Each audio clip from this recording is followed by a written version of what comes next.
I am vengeance. I am the night. I am Catman. Hey, Wolfpack, we are back, and we're doing another surprise tier list stream. This time we're ranking a video game, one on one of my favorite superheroes ever, Batman. The Telltale series. Yeah, I know, shockingly, we did not do the Arkham Saga, but considering how popular the Arkham Saga is, I wanted to give Telltale a lot more focus because this game is underrated. I love Batman the Telltale series. It is awesome, it is kick-ass, it has peak Batman storytelling, and it did fun and new creative things with these iconic characters. If you don't know, Telltale Games is the same studio which gave us the Walking Dead video game, The Wolf Among Us, and Tales from the Borderlands. Want to clarify, not all the Borderlands titles, the Tales from the Borderlands games. Really like Telltale's work. They're fun point-and-click adventures. Basically, you can play them on PC to full-blown systems. And Batman was a franchise they got their hands on thanks to the huge success of the Walking Dead game and the Wolf Among Us game. The Wolf Among Us was technically the first DC title Telltale did, but it was able to get its paws on the Batman franchise after the Arkham series came to a conclusion. Spoilers, the Arkham series would not come to a conclusion because they got more games later, but we won't be mentioning the Suicide Squad game around these parts. Hey Kat, hey Ira, glad you made it. Yeah, I decided to do another surprise tier list stream because, well, I really like Batman, wanted to get more content out while my video's currently on Patreon. I do have a new countdown list on Patreon, check that one out. But I wanted to talk about this because I really love Batman the Telltale series. It is one of my favorite Batman games. Yes, I would say it is on par with the Dark Knight saga and the Arkham series. Making sure my mic works. Okay, it looks like it does. Hey Ira, glad you made it. So we're going to be doing a tier list on Batman's Telltale characters, all the major players, so sorry if you were hoping background character or that mechanic Bane killed would be on this list. Some of them didn't make it. These are all pivotal story characters, important plot relevant characters, all Batman's iconic villains, his allies, and the Bat family, or I should say the prototype Bat family. The Telltale series is truly one-of-a-kind series that hopefully makes a comeback. I hope so too. There's rumors that a season 3 was planned and it might come back. Telltale Games was bankrupt temporarily. It did come back. It made the Expanse video game, and rumor has it The Wolf Among Us 2 is coming out first. So I'm really hoping we get Telltale season 3 of Batman. Since this game series was underrated, it kicked ass. I would say it is up there next to the Arkham games. While the Arkham games definitely had advanced gameplay and a lot of great larger scales, larger than life epic graphics and takes on Batman's universe, Telltale was no slouch in that department either. It did take some creative liberties with certain characters, which we'll talk about, but I would say they did a very fantastic job. I love the Telltale series of Batman. It did take time to grow on me. Episode 1 of Telltale's easily the weakest of the series. However, they did have a good story to tell, and as you can tell by playing throughout the rest of the games, they definitely planned this out very well. Especially compared to some of their games like The Walking Dead, The New Frontier, but that's a story for another time. Sorry, the Renegade virus is striking me with ads again. Alright, hope you guys can hear me. We're gonna be ranking all the characters, all the key players. There we go. All the key players from the Telltale saga up here on this tier list, so I'll go over it quickly if this is your first tier list ever. So, all the characters will be ranked from best to worst. Best up top, worst on bottom. Up top, we have Bat God. Does this need any explanation? They're the perfect 10 out of 10, the S tier, the awesome characters, one of the greatest takes on Batman's characters from this universe, and we might be seeing quite a few up here because Telltale really did do a wonderful job giving us new versions of these characters, but Bat-God is the top dog. Then we have Amazing. These ones, pretty great. Pretty gnarly, pretty fun, they're amazing, they're impressive, they're a wonderful take on the Telltale characters, however, not exactly S tier. The S tier you'd put on a top 10. These ones would definitely be honorable mentions. Then down here we have Great. These ones that speaks for itself. They did great. They did their job. They were pretty decent. They were fun. They were a neat part of the story. However, I think a lack of screen time is what holds them back from being any higher. Then we have alright. These ones, okay, they're mid. They're decent. They did their job. They could have been something special, but just ended up kind of meh. Just the alright characters. Then we have crap. These ones, lame, the lame ducks, the duds, the ones that probably could have been erased from the game series entirely, forgettable, did nothing, like you get the idea, crap. Then down here we have rock bottom. What is this? Bat spit? Yeah, it said something nastier when I found this tier list, but yeah, bat spit, these are god-awful. 0 out of 10s, the worst of the worst, the decayed skulls, the bad characters of the Telltale games, and sadly we might see 1 or 2 down here, but I got a lot more positive to talk about. So yeah, you get the idea. Worst to best. Gonna rank all the characters down here, and I really like a lot of these takes on Batman's characters. Some you might not recognize because they were that minimal a role, but we'll talk about them as we move along.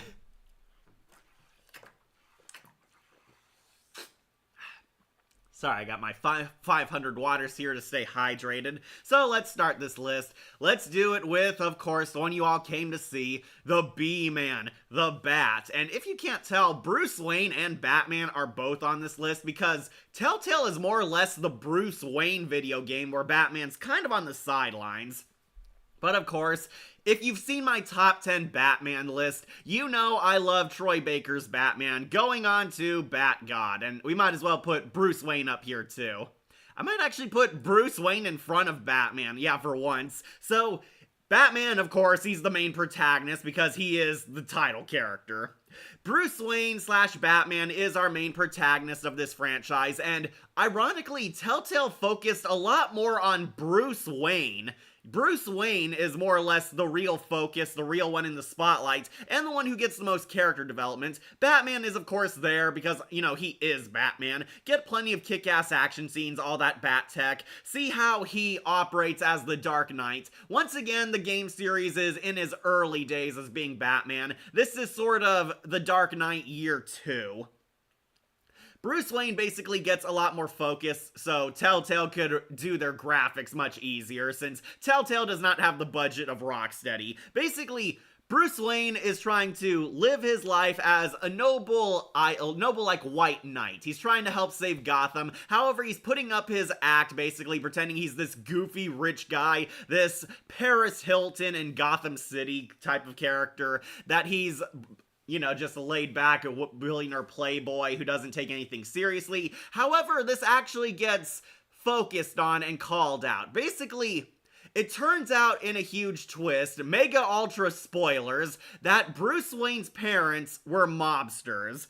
Thomas and Martha Wayne were actually the worst criminals in Gotham. Yeah, instead of Don Falcone, Falcone is there. However, he was best friends with Thomas and Martha Wayne. Thomas and Martha Wayne were the head honchos of Gotham's criminal underworld. They were mobsters. They built their fortune on the suffering of others. Thomas Wayne was an evil godfather, basically, who ruled this town, and basically got rich off of their evil racketeering. I forget what kind of person was Thomas Wayne in the series and not this list. Yeah, Thomas Wayne and Martha are down here. Basically, we find out that the Wayne parents are actually evil in this universe. They were mobsters, and they were actually assassinated by Joe Chill. It wasn't a random mugging, it was staged like a mugging. Joe Chill was a hired assassin who killed the Wayne parents because Thomas Wayne was too dangerous and had enemies in the underworld, we'll put it that way. We'll get to that character soon enough, but yeah. Bruce Wayne finds out his parents were 100% evil. Bruce Wayne has his fortune from basically mob money. Illegal criminal activities has built the Wayne fortune, and everything he stood for, Bruce is now questioning. Throughout the first season, Bruce has sort of an identity crisis, and undergoes quite a lot of character development. Once again, you shape your Bruce Wayne how you want. I didn't think Cat could outdo his recent top 5/6 ranking videos, but Batman, let's go. Hey, CK6789, glad you made it. I really love the Telltale series, and if you can't tell, I really love this take on Bruce Wayne and Batman. Bruce is actually being criticized because nobody believes he's a good guy thanks to this identity as the laid-back billionaire playboy who doesn't care about life kind of backfiring on him. People suspect Bruce Wayne might be just as bad as his evil dad was. Bruce is suspected of being a mobster, suspected of doing illegal things, and the citizens of Gotham pretty much hate him. They're basically trying to cancel Bruce Wayne. Yes, seriously, that is a plot point in this. However, Telltale actually handles it very well. You'd think, oh, canceling Bruce Wayne is gonna be preachy, in your face, you know, the typical woke crap you see, as the kids today put it.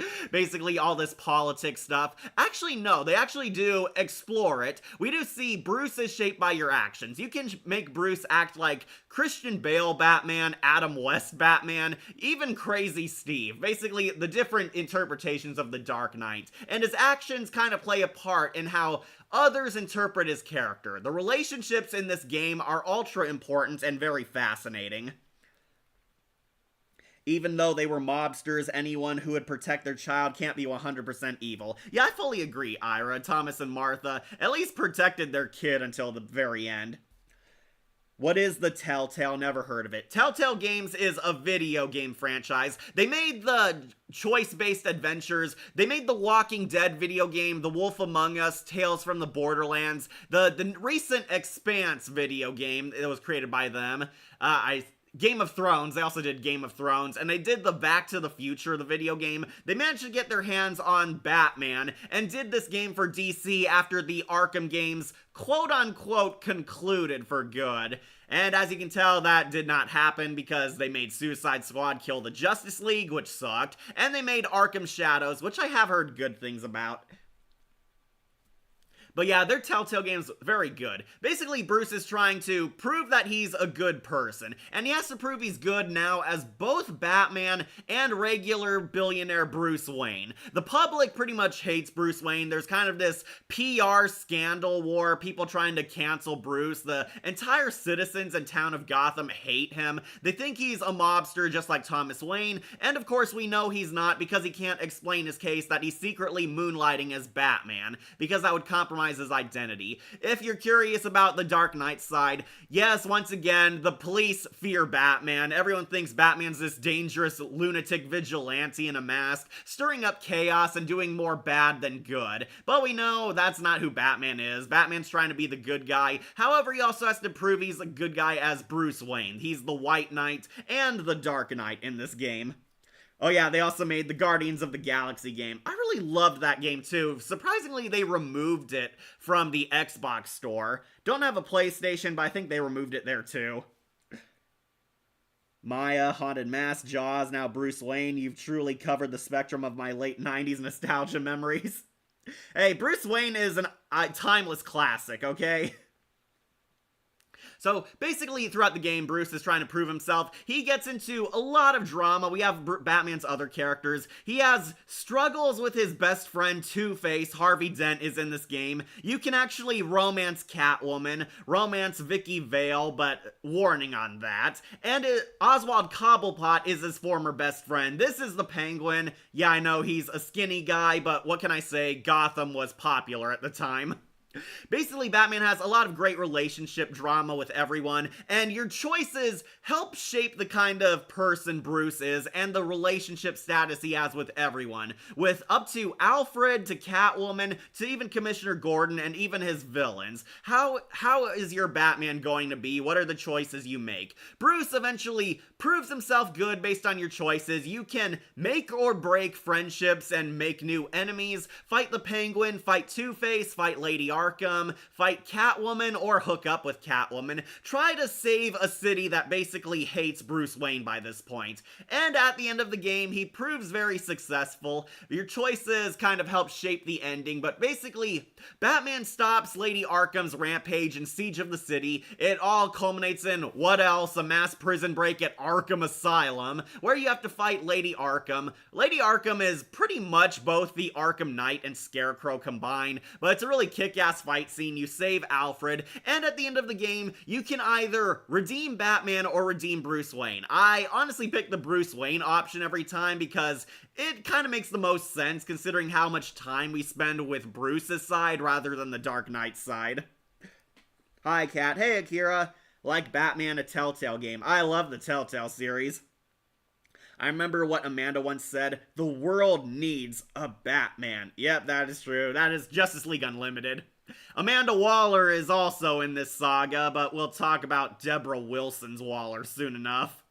Anyways, Batman pretty much proves himself that he's good, and depending on which ending you want, he can either show that Bruce Wayne is a good guy and he's going to refund the police or build a better Arkham Asylum, or Batman shows up and he's going to have a working relationship with the police. No matter what choices you pick, things are much better in the second season. But Bruce finally proves himself, and in the next season he gets more interesting when he meets John Doe.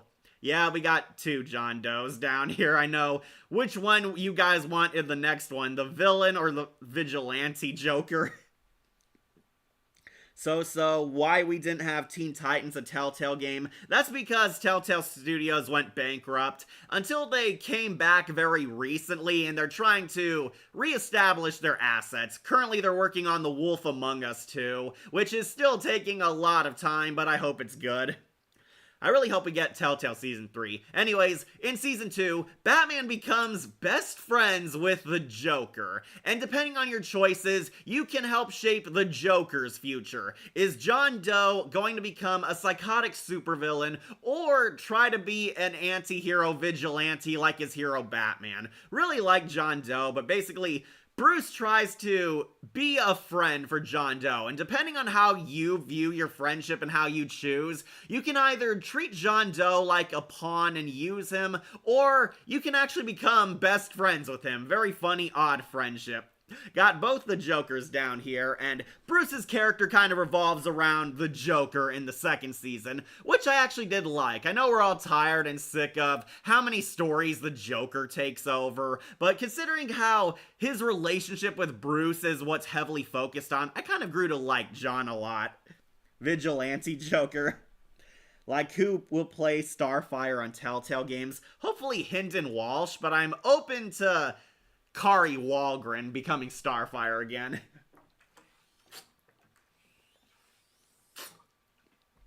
Okay, so wrapping up Batman, of course he's going on Bat God. This is one of my top 10 favorite Batmans ever. Highly recommend you watch that video because I go into more in-depth on that. But Troy Baker's Batman is pretty good, both as Bruce and the Dark Knight. But we should talk about the other guy I'm teasing, the secondary protagonist of Batman, The Enemy Within, John Doe. And we have both vigilante and villain John Doe. So, something that was very interesting in the Telltale series is the Joker does not start out as an established supervillain. He was once a normal, well, sort of normal mental patient at Arkham Asylum named John Doe. John Doe is a complete mystery. He's been at Arkham Asylum for most of his life. Basically, this kind of pseudo Joaquin Phoenix-esque Joker. He's kind of like Arthur Fleck. He's this loony weirdo who lives at the asylum. He's a well-respected patient. He has a lot of good behavior, and John Doe doesn't know who he is, basically. He meets Bruce. Bruce is framed for being crazy and thrown to Arkham Asylum with him. They sort of become friends/allies. John Doe helps Batman out solving the mystery of who Lady Arkham is and why Lady Arkham did this to him. Then he makes a cameo in the first season finale at the prison riot. He's actually drinking tea and watching Batman fight all the criminals and mental patients and watching the chaos unfold. However, in the second season, we find out Joker got out on good behavior because he didn't take part in the prison riot. A Teen Titans Telltale game would be fire. Fully agree, Ira. What made Joker interesting is how it was said that if there's no Batman, then there's no Joker. Christina V or Hynden Walsh voice Starfire in the Telltale game. That would be pretty cool. So, the better version of Arthur Fleck. Yes, after seeing that god-awful Joker 2, this is the good version of Arthur Fleck and everything I was hoping Joaquin Phoenix's Joker would turn out to be. If you're wondering, yeah, Joker 2, folie à deux, it sucked. Don't watch it.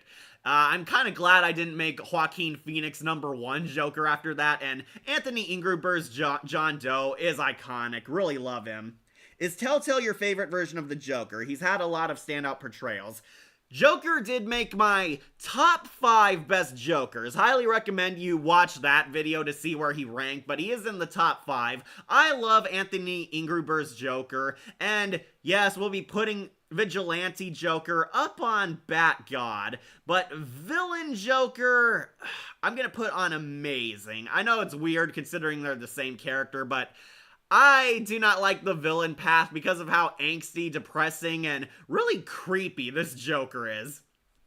So, John Doe basically is let loose from Arkham Asylum, and he meets Bruce Wayne once more. Bruce is trying to figure out this new wave of villainy. The supervillains known as the Pact, basically a prototype Legion of Doom, are stirring up chaos in Gotham, and Lucius Fox is killed by the Riddler. Batman is trying to hunt down Edward Nygma and get revenge. Then John Doe chances upon the funeral and wants back in Bruce Wayne's life, and we find out John Doe wants Bruce to be his best friend. He wants to recruit Bruce, thinking he's secretly a criminal like Thomas Wayne, into joining his supervillain inner circle, the Pact. And through John, basically, Bruce goes undercover and pretends he's a criminal helping Harley Quinn's Legion of Doom. And John is super ecstatic. He's excited. He treats Bruce like they're total best friends, basically a grown-ass man who acts like a child. The Pinky promises to be best friends with Bruce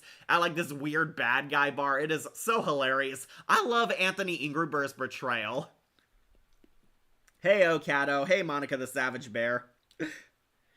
Yeah, Telltale Joker, I really loved him. He made it very high on my top Jokers list. Check that video out. Anthony Ingruber does a magnificent job. Won't lie, he did take some time to grow on me. I was not impressed by Ingruber in the first season, but then came the second season, and Telltale immensely improved him. He is so much better than he is in that first season where the Joker is just kind of a glorified cameo. In the second season, Joker's clearly the main villain. However, there's kind of a murder mystery going on. Somebody kills the Riddler, and the most obvious suspect is John Doe, because John Doe is, you know, the Joker, and he openly admits that he hated the Riddler.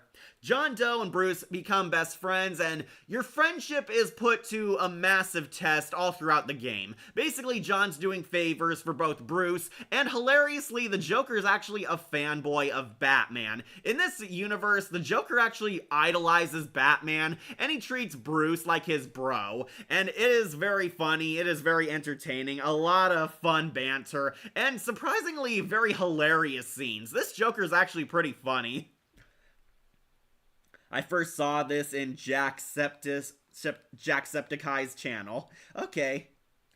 Like he played Johnny Quick in LEGO DC Supervillains? Oh, he did. I did not know that. So, throughout the game, John is trying to also hook up with Harley Quinn, trying to impress his supervillain pals, and struggling with morality. Bruce can almost bring out a good side in John Doe. Throughout the game, you show John what to be like and how to shape basically his morals, how to adjust to society, because tragically, John does not have very good social skills. He is clearly an unstable lunatic with a temper, and throughout the game, you get hints that the Joker we all know, love, and fear is in there. However, Bruce is trying to help his friend shape up into a better person. You could potentially have John commit a lot of good deeds, and we see the sad Joker we all know and love, the once normal guy who wanted a happy life, who wanted to be a good guy. John Doe wants to be a hero like Batman. However, we get to the scene which pretty much changes everything.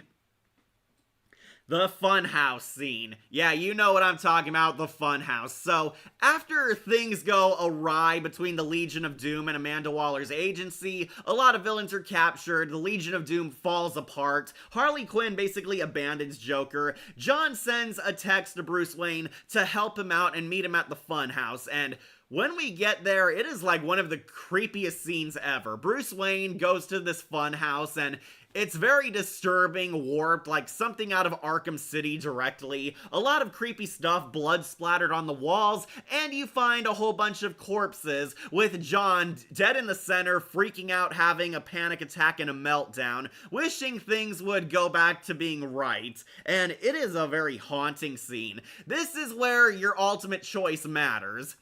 John reaches out to Bruce, and it's very clear he's not well. He just killed a whole bunch of people. He's panicking, and you're seeing obvious hints of the Mark Hamill Joker in him. He blacked out and killed these people, and it's here where you make the choice that matters most. Can you see good in John after this, or do you deem him a monster supervillain who's gone too far? And depending on what choice you make, he either becomes the villain Joker or the vigilante Joker. Catwoman is next, or are you gonna save her for the finale? I might do her next. Joker, do you want to play a game? Yeah, so here, basically, John is reaching out, having a full-blown meltdown, and he's begging Bruce to basically forgive him, believe his word, trust him, and can you trust him after all the monumental evidence that this guy is clearly unwell? So I think what happened is John was trying to hide from the agency, they found him, and in the chaos he obviously panicked and started shooting. However, he completely lost himself to his psychotic insanity. Joker says that he doesn't remember how it happened. It's very clear he's lying or making up details. One of the agents is like clearly shot in the back as if they didn't see the attack coming, and very clear that John did murder them, but however, considering the agency is also kind of immoral and very brutal, full-blown police brutality, you do kind of believe there is some grain of truth to what John's telling you, but can you trust him after all of this? And basically you make the ultimate choice. Can you trust John's word, or do you see him as a dangerous lunatic? If you don't trust John, he becomes a villain. If you do trust him, he becomes Vigilante Joker. And here during the fight, John reveals he knows Bruce Wayne is Batman. Joker knows who the Dark Knight is, and he didn't even have to torture Tim Drake to figure it out. Basically, he found out who Bruce was all along because he picked up on the clues, like Bruce leaving when the bat signal showed up, putting a tracker on him, saying something that the Dark Knight said to him earlier, all the small clues. John Doe figured out Bruce is Batman, and now he knows your identity, which also might affect your choice on whether you forgive him or don't forgive him. And there are actually two completely separate plot lines for the finale of the final Telltale episode.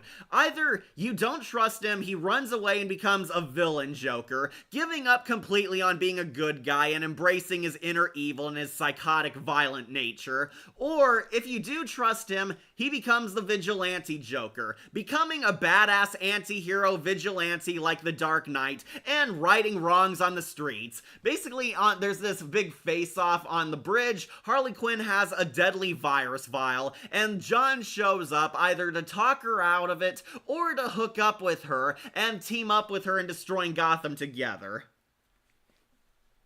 Also, I believe if Joker does know Batman's secret identity or not, I'm sure nothing will change. I'm sure he'll treat Bruce the same way, even when he is Batman. And I mean all Jokers in general. Yeah, that is kind of the thing. Even if Joker did know Bruce Wayne was Batman, he sees it more fun fighting Batman. He sees their crime sprees as kind of a romantic battle that has to go on until the day they die. So yeah, Mark Hamill Joker also figured out Batman was Bruce Wayne, but he kept that secret to his grave even when he came back in Return of the Joker.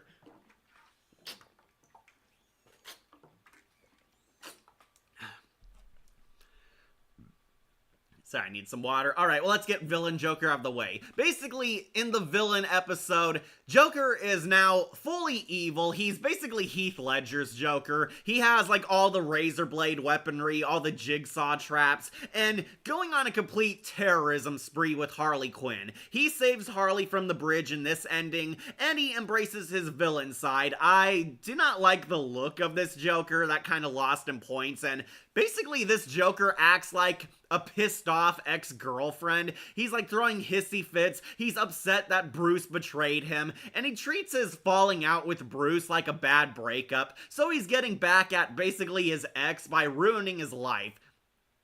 Joker and Harley form deadly toxin bombs with the evil virus vial, go on a villain spree, abduct regular Bruce Wayne. They do kill Regina in his episode. You and I were meant to do this forever.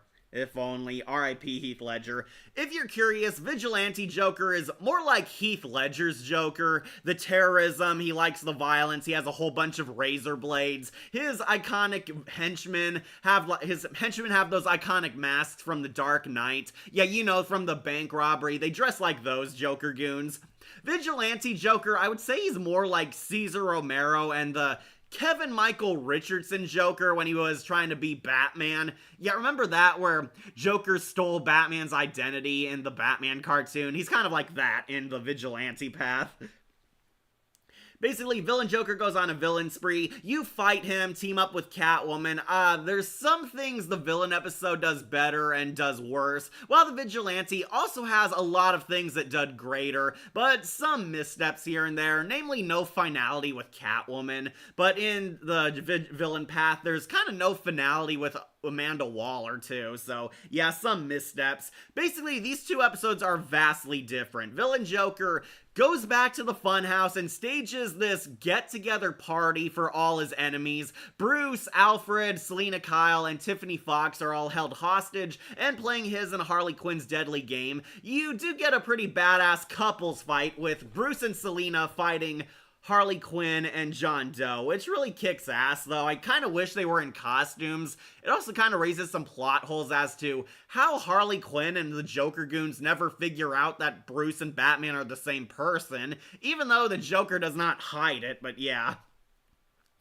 Joker and Batman have an epic fight, and it basically ends kind of on a bitter, sour note. Joker stabs his friend in the gut, basically, no matter what choice you picked. If you did see him as a friend, or if no, you hate him now, he stabs him and leaves it as a mark of their friendship. And Joker completely gives up on being a good guy, goes crazy, and is implied to be evolving into the Mark Hamill Joker in his post-credit scene. Unless Batman is Bruce Wayne's roommate. Honestly, that could have been an ad for the first game, the Batman game where you can bang Catwoman. Yeah, that made it very fun. But Vigilante Joker is definitely the Bat God tier. Really love this episode a lot more. Joker actually tries to be a good guy. He and Batman are total friends in this. They're partnered together. The villain is sort of Amanda Waller, but it's become very clear and clear as you play out through the finale that he's still becoming the Joker, albeit a more tragic one compared to the full-blown monstrous Heath Ledger one. This Joker, I would say, a bit more like Cesar Romero and the Kevin Michael Richardson dreadlock Joker. He's funny, he has his charming moments, however it's clear that he's more dangerous than noble. In the Vigilante path, basically, Batman and the Joker are working together. They have the vial they stole off of Harley Quinn and Amanda Waller. Waller has completely backstabbed Batman in this episode and is trying to hunt them down and arrest John Doe, Joker forever. And this is where your friendship is ultimately tested in this episode, even after your choice in episode 4. Batman and the Joker clearly have a different mindset. Even if you're a fun, supportive friend to John Doe, it's very clear that he is not helping himself. He's holding on to grudges, he has a temper, he's not being a very good guy, basically. They have a fight, and Amanda Waller tries to take down John Doe. She has the Suicide Squad in this version. We have Harley Quinn, Bane, and somehow she captured Catwoman. Yeah, I call bullcrap on that. Joker managed to escape the government, but Catwoman got caught. Basically, you fight Task Force X, aka the Suicide Squad. During the ensuing fight, Joker takes Amanda Waller held hostage, and you have a big battle at Ace Chemicals, straight from the Tim Burton Batman.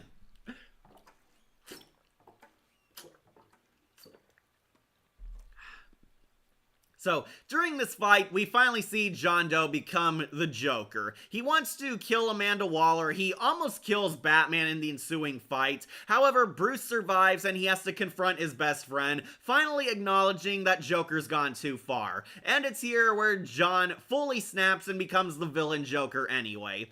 He tried to be a good guy, and it's more so a tragic fight between the Vigilante and the Joker in the Dark Knight.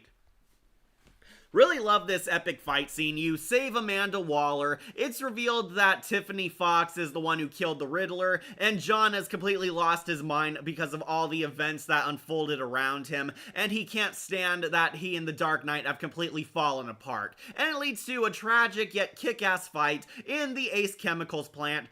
Spoilers, he does not fall into the acid and get his skin bleached because he's kind of already a clown.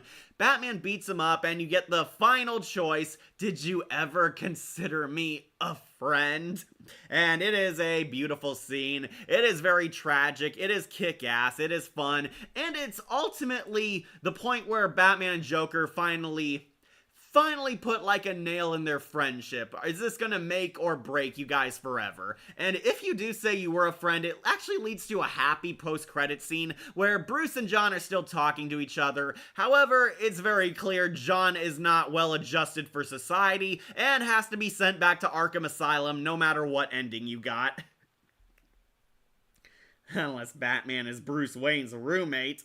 So yeah, John Doe still gets arrested. However, it ends on more of a bittersweet ending because, yeah, you can actually save the Joker after all of this. Your choices actually do matter. And I really love the Vigilante path a lot more, which is why he's going on Bat God. Anthony Ingruber's Joker is awesome. He is a kick-ass clown prince of crime. Technically, I do love Mark Hamill a lot more, and Jack Nicholson is my favorite live-action Joker, but Anthony Ingruber, underrated. He deserves a lot more praise for this role. He really made the Joker his own identity, and I love Telltale's take on this character. The Vigilante path has gone on to S tier. Villain path, not bad. I can see why some people like it, because it's classic Dark Knight Joker all over again, so which I do see the appeal, because Heath Ledger is also kick-ass Joker, but the ending a lot more depressing, which is why it's going on amazing. This is a DC Comics What If Joker Never Fall into Chemicals? Kind of. The vat. I guess it's the second Venom movie done better, because Cletus say, I always wanted a friend, before Eddie says, I'm sorry, Cletus. Talk about Harley Quinn next. Okay, we will. Anyways, this Joker, yeah, he's top tier. Going on Bat God. I know Villain Joker should count as the same, but what can I say? I thought the finale was not as good as the Vigilante path. Also in Vigilante, you get to tell Catwoman you love her. But yeah, up top, love this Joker. Alright, you want to talk about Harley Quinn? Alright, so Harley Quinn is not one of my favorite characters. However, Telltale actually made me love her. I really liked this take on Harley Quinn. She's gone on to Bat God. So, I'll level with you, I have not liked Harley Quinn ever since Arlene Sorkin stopped voicing the character. Harley Quinn has just never appealed to me. I know a lot of people love her, she's waifu material. I've always been more of a Catwoman guy, but I can see the appeal. Just Harley Quinn, I always found her more annoying and obnoxious and not as funny as the Joker. However, Telltale actually made Harley Quinn cool. This is a very creepy Harley Quinn. Harley Quinn is actually the abusive one in her relationship with the Joker. Yeah, Telltale decided to mix things up, and Harley Quinn is the evil, abusive manipulator, while the Joker is her pet simp who does whatever she wants. Harley Quinn is basically, technically, the leader of the Pact, aka the Pseudo-Legion of Doom. Harley Quinn is the leader amongst a group of Batman villains who are specializing this grand scheme to steal a vial which can cure all their illnesses. Harley Quinn is suffering the disease that her father suffered, which drove him insane to the point of suicide, and Harley Quinn found out that she's inherited that same illness, and unlike her dad, she wants to save her mindset and not go crazy, while ironically crazy as Harley Quinn. And I really liked her performance. This Harley Quinn is very creepy. Harley Quinn wears this sexy black leather jacket. Laura Post has this deep, commanding voice. This Quinn is funny, but also shit your pants terrifying, as if Heath Ledger was Harley Quinn. This harlot does things to me, yeah. You prefer Catwoman, you don't say. Yeah, I know, it's shocking, right? Well, Harley's played by Laura Post, the actress in Violet from Persona 5, Emma Frost in Marvel Rivals, ooh, good to hear her in that, Tamaya in Demon Slayer, and Red She-Hulk in Lego Marvel Superhero Color Red. So I will say, it is pretty interesting that Harley Quinn is the abusive one in the relationship. Once again, she was a doctor at Arkham Asylum, however she manipulated John Doe into becoming a supervillain. She's the one that encouraged him to be evil, and basically took him in as like this pet simp who does whatever she wants. In her words, John Doe is her favorite toy. She uses him, strings him along, and just to piss him off, kind of mentally abuses him. She like flirts with other guys, including Bruce Wayne right in front of him, which, yeah, total bitch move. And this Harley Quinn is very creepy. She's very unsettling, very violent. She almost kills a woman in an elevator you're riding, and does a lot of disturbing things. She murders people. She has a blast using her hammer to crush people's skulls, all that kind of jazz, except Harley Quinn definitely calls the shots in her Legion.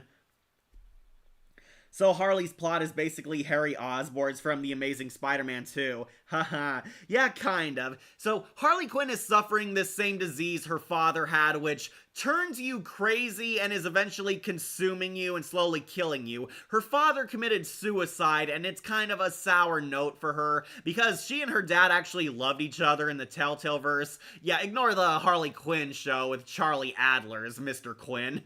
Basically, her dad killed himself, and she found out she has the same disease her dad had, and she wants to steal this heavily implied Lazarus Pit cure, which can help heal their illnesses. The Legion of Doom all have illnesses that they want to fix. Harley Quinn wants to cure her mental illness, Bane wants to cure his venom addiction, and Mr. Freeze wants to use it to become normal and cure his wife, Nora Freeze. Yeah, Mr. Freeze and Nora are part of the Legion of Doom. Basically, they all want to use this to cure their ailments and are working together, and the Riddler also wanted to use it because he also had the insanity disease. Also, Brunhilde on Record of Ragnarok. Never played it, and Fubuki on One Punch Man. Okay, so Laura Post does a pretty good Harley Quinn. I really like her because she can range from quirky and flirty and funny to holy crap, this girl is crazy and terrifying mode. Harley Quinn has massive mood whiplash, and they never make it clear if it's a part of her villainous act or if it's her full-blown mental illness. Harley Quinn strung John Doe along, and she actually had her own villain origin. She decided to become a supervillain and try to steal the Lazarus Pit project, basically to help cure her ailments. And throughout the game series, you're basically kind of walking on eggshells around Harley Quinn, trying to think what she's doing, pretending that you're her ally. Bruce goes undercover, pretends he's a criminal, sucks up to Harley Quinn. Harley Quinn very clearly openly flirts with him, but also has subtle death threats against him if you're getting too close to John Doe. And in the end of the game, Harley Quinn manages to raid the Lazarus Pit project. It's called Project Lotus. They were this Splinter Cell government organization who worked under Amanda Waller. I heard fan theories that they were supposed to be Ra's al Ghul's League of Assassins or the Court of Owls being set up for the future season. I might believe that, but unfortunately the game goes nowhere with this. Basically, a Splinter Cell organization invented the Lazarus Pit cure, and Harley Quinn manages to steal a vial. However, it's not finished yet. It can't cure her illness. The cure, it does not work. It doesn't work yet. It's still too toxic. And Harley Quinn goes on a rampage, basically. She ditches Bane, Mr. Freeze, and even kicks John out of her life until the ending. There's this big standoff on the bridge, and you can try talking her out of it, and it leads to either villain or vigilante Joker at the end. If in the villain path, Harley Quinn and Joker become the mass-murdering villain couple we know and love and fear. If in villain path, it's Joker and Harley Quinn's show. They're both the psychotic clowns going on a crime spree. Sorry. Alright, and she's Black Cat in Marvel Rivals. Oh, good to hear her. Lazarus Pit cure, huh? Don't that mean we could have had Ra's al Ghul in Season 3? Yeah, that's what a lot of fans were theorizing, that Ra's al Ghul and possibly Talia al Ghul were gonna come in Season 3. I also heard that some people believed it was the Court of Owls, since they were also kind of being teased in the first season. So Harley Quinn, basically it's a crime spree, and in a really douchey move, we find out villain Joker is kind of stringing Harley along, and their typical Joker Harley Quinn abusive relationship. He's lying about the cure working and basically leading Harley Quinn on with a cure that can save her life and trying to keep her under his control. He's using her and trying to make her worship him and think he's cool and helping her. And yeah, it is pretty much setting up their typical abusive relationship we know from the animated series, the Arkham Saga, and every other incarnation. Harley Quinn does get into a sexy bitch fight with Catwoman, so that is definitely a huge plus for her. But in the vigilante path, Joker is very much not on the same side as her anymore. He still has feelings for Quinn, but the relationship is clearly not going to go anywhere. And Harley Quinn gets recruited in the Suicide Squad in the vigilante path. And yeah, I know, I'm very sick of seeing Harley Quinn in the Suicide Squad, but here I was fine with it because Laura Post is actually funny. Like, Harley Quinn becomes Amanda Waller's new right-hand woman after Agent Avesta goes against her, and Harley Quinn's leading the Suicide Squad, and it leads to a satisfying mid-boss fight where you take her down and send her back to Arkham Asylum. The government pretty much ditches her and leaves her in prison, and you finally get to call out Harley Quinn in the vigilante path about how she's nothing but a loser pawn and has clearly fallen off her high horse. Like, why didn't we have her voice to play Batgirl, Raven, and Harley Quinn to replace Tara Strong?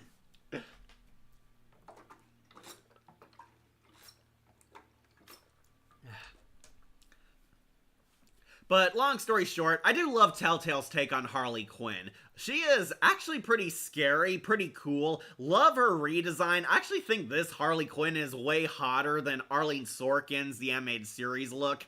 Now, I love Arlene Sorkin's Harley Quinn because, of course, she's the classic. She's the one that made this role what it is. Tara Strong, I liked at first, but she got very annoying. She uses her whiny child voice for Harley Quinn, and it has gotten very irritating. Yeah, she was good in Arkham City, and she's good on the DC Superhero Girl show, but man, to seeing her do that voice 50 times in a row, and it's always annoying, and she's always crying and acting shrill, it starts to get on your nerves. I kind of felt bad for Harley in that final scene. Oh, where she's, like, kicked off the balcony, and Batman and Gordon make fun of her that she's nothing but a pawn. Or are you talking about how villain Joker kind of strung her along and was never planning on giving her the cure? Carmine Falcone's next. Okay, we'll get him out of the way.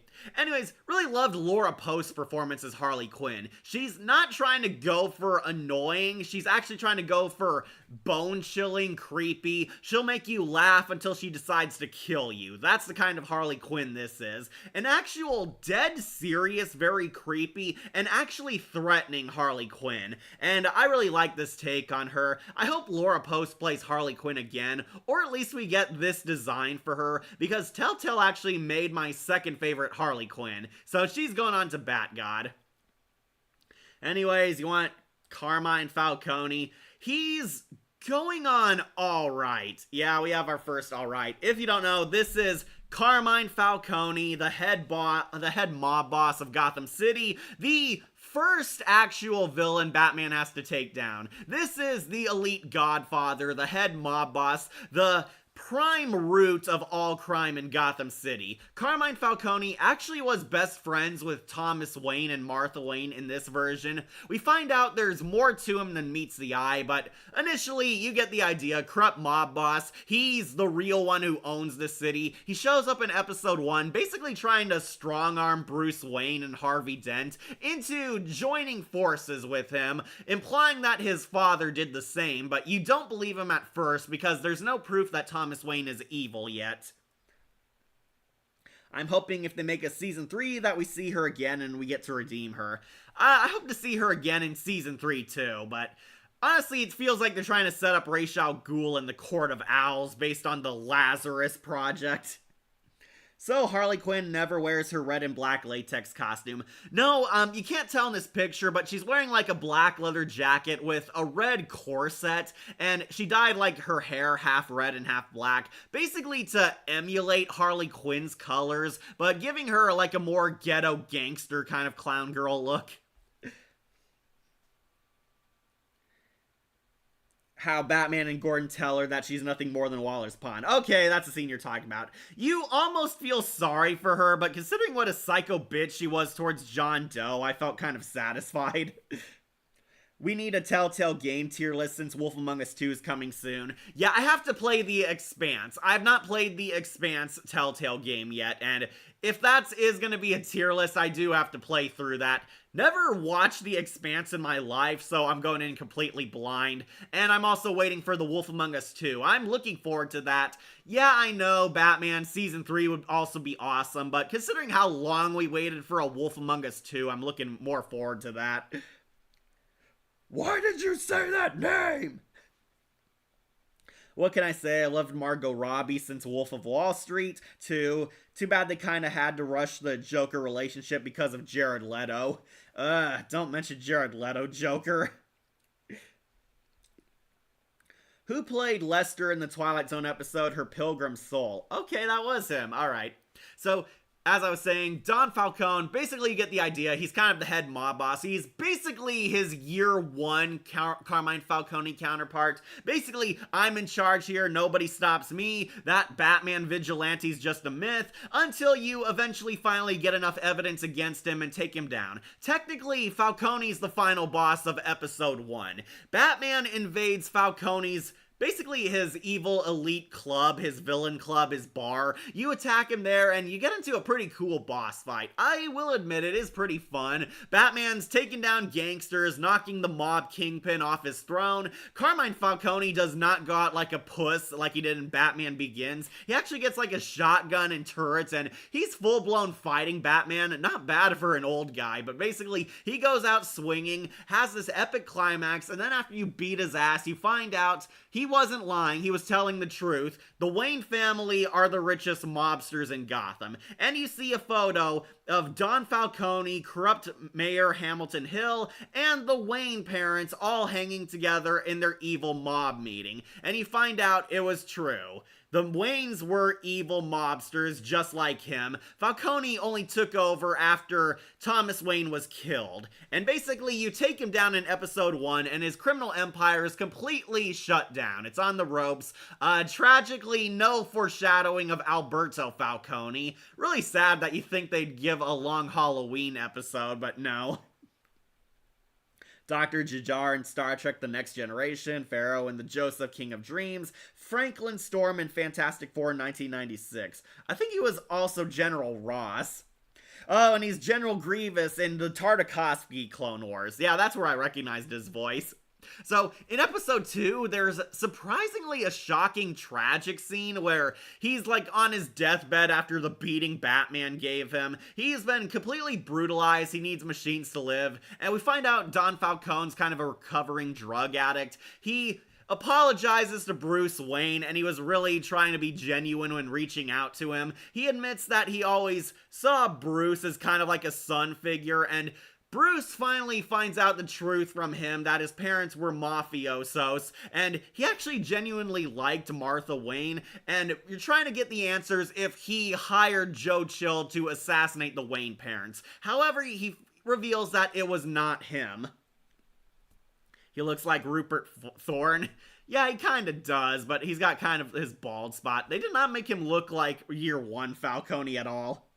Also, Mr. Incredible on Disney Infinity. Oh, they didn't get Tim Blake Nelson for that? Oh, well. So, he's on his deathbed. Basically, you can give him painkillers depending on your choice. It's like, do you be nice to this guy even though he's an evil mob boss, or do you show him mercy and be the better man?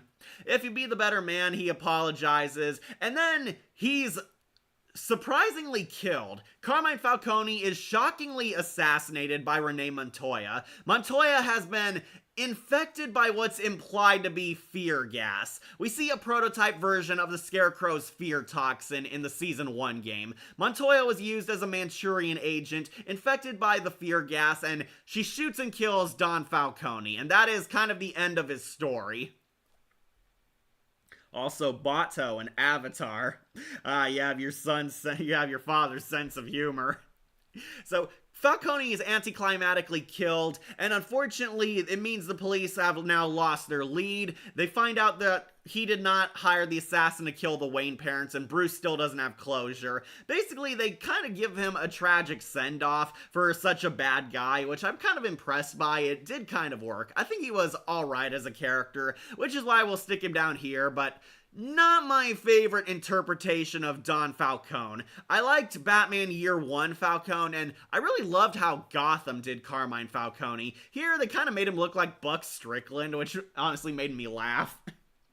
Alright, a Batman Telltale character tier list. Great series, really hope for Season 3. Hey, Shadowlink, unfortunately you missed some of the best characters. We're wrapping up Don Falcone, who I think was alright in this series. Bruce Wayne and Batman, both in Bat-God. Vigilante Joker and Harley Quinn, awesome. And Villain Joker is our first amazing. Mostly because I was kind of depressed by the ending for him.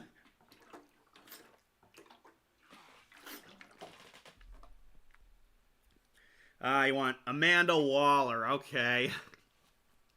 Yes, it's true. Amanda Waller is in this universe. She comes in Season 2. Basically, she's tracking the supervillain, the Riddler. The Riddler has returned to Gotham City, and her government, known as the Agency, are after him and his Legion of Doom. And she forms a very hazy alliance with Batman and Commissioner Gordon.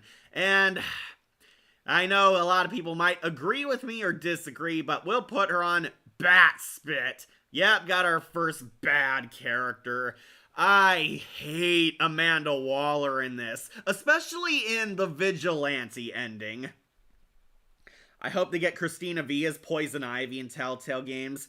To have her Veronica Mayday voice, that could work, but I think they're gonna try and get Clementine back in this somehow. Clementine's probably gonna voice Poison Ivy, or Talia al Ghul.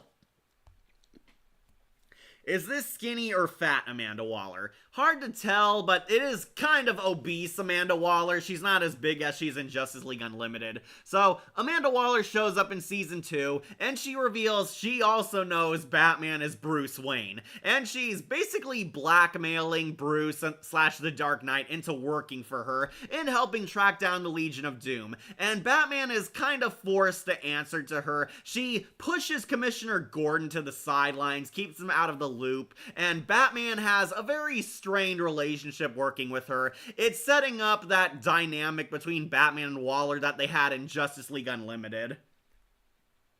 I swear, Justice League Animated is the only Waller that's actually likable. Yeah, I agree, Shadowlink. So this is the problem.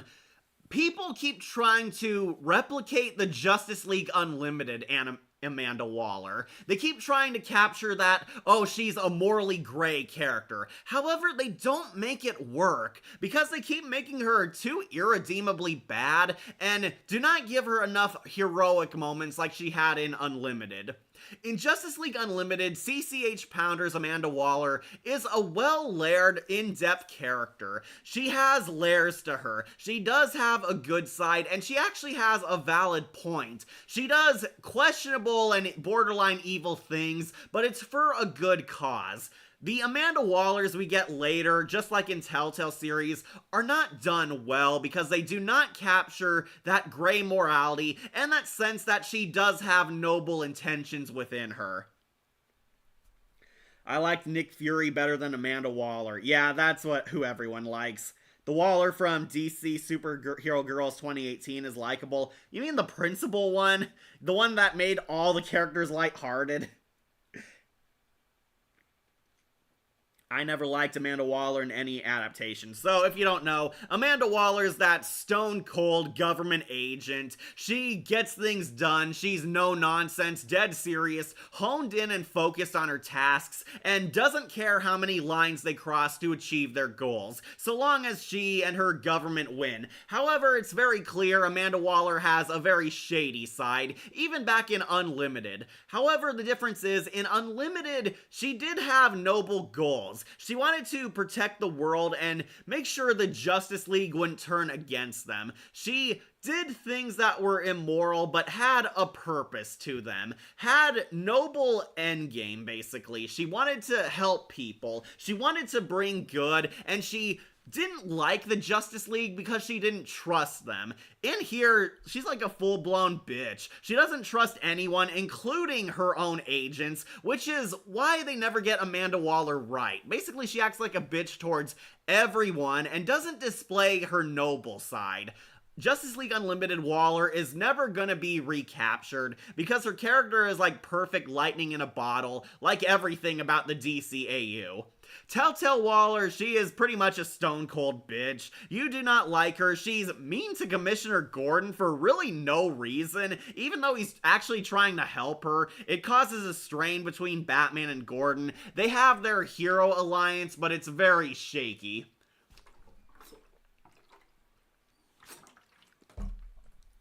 So what's your opinion on Viola Davis's Waller? Do not like her because she's a complete idiot in both the Suicide Squad movies. Ursula, yeah. Deborah Wilson plays her, and Deborah Wilson is somebody I'm sure you've seen in a lot of video games right now.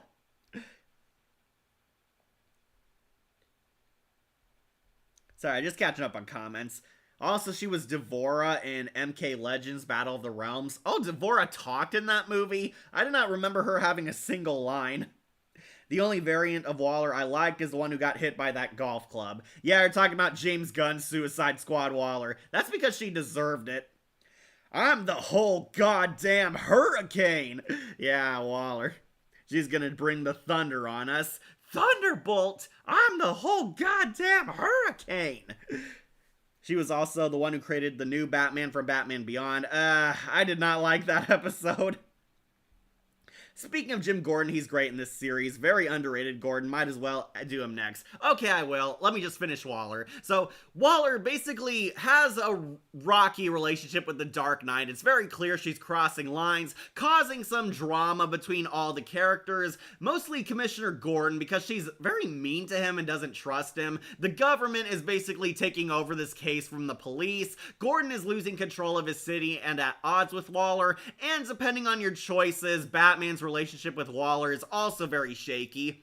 This comes to a head in that battle on the bridge where Harley Quinn has the Lazarus vial and she's threatening to unleash the virus on people, and John Doe shows up, and if you pick the good options and he saves the day, what does she do if John Doe actually saved the day and knocked down Harley Quinn and took the vial for the good guys? She tries to shoot him.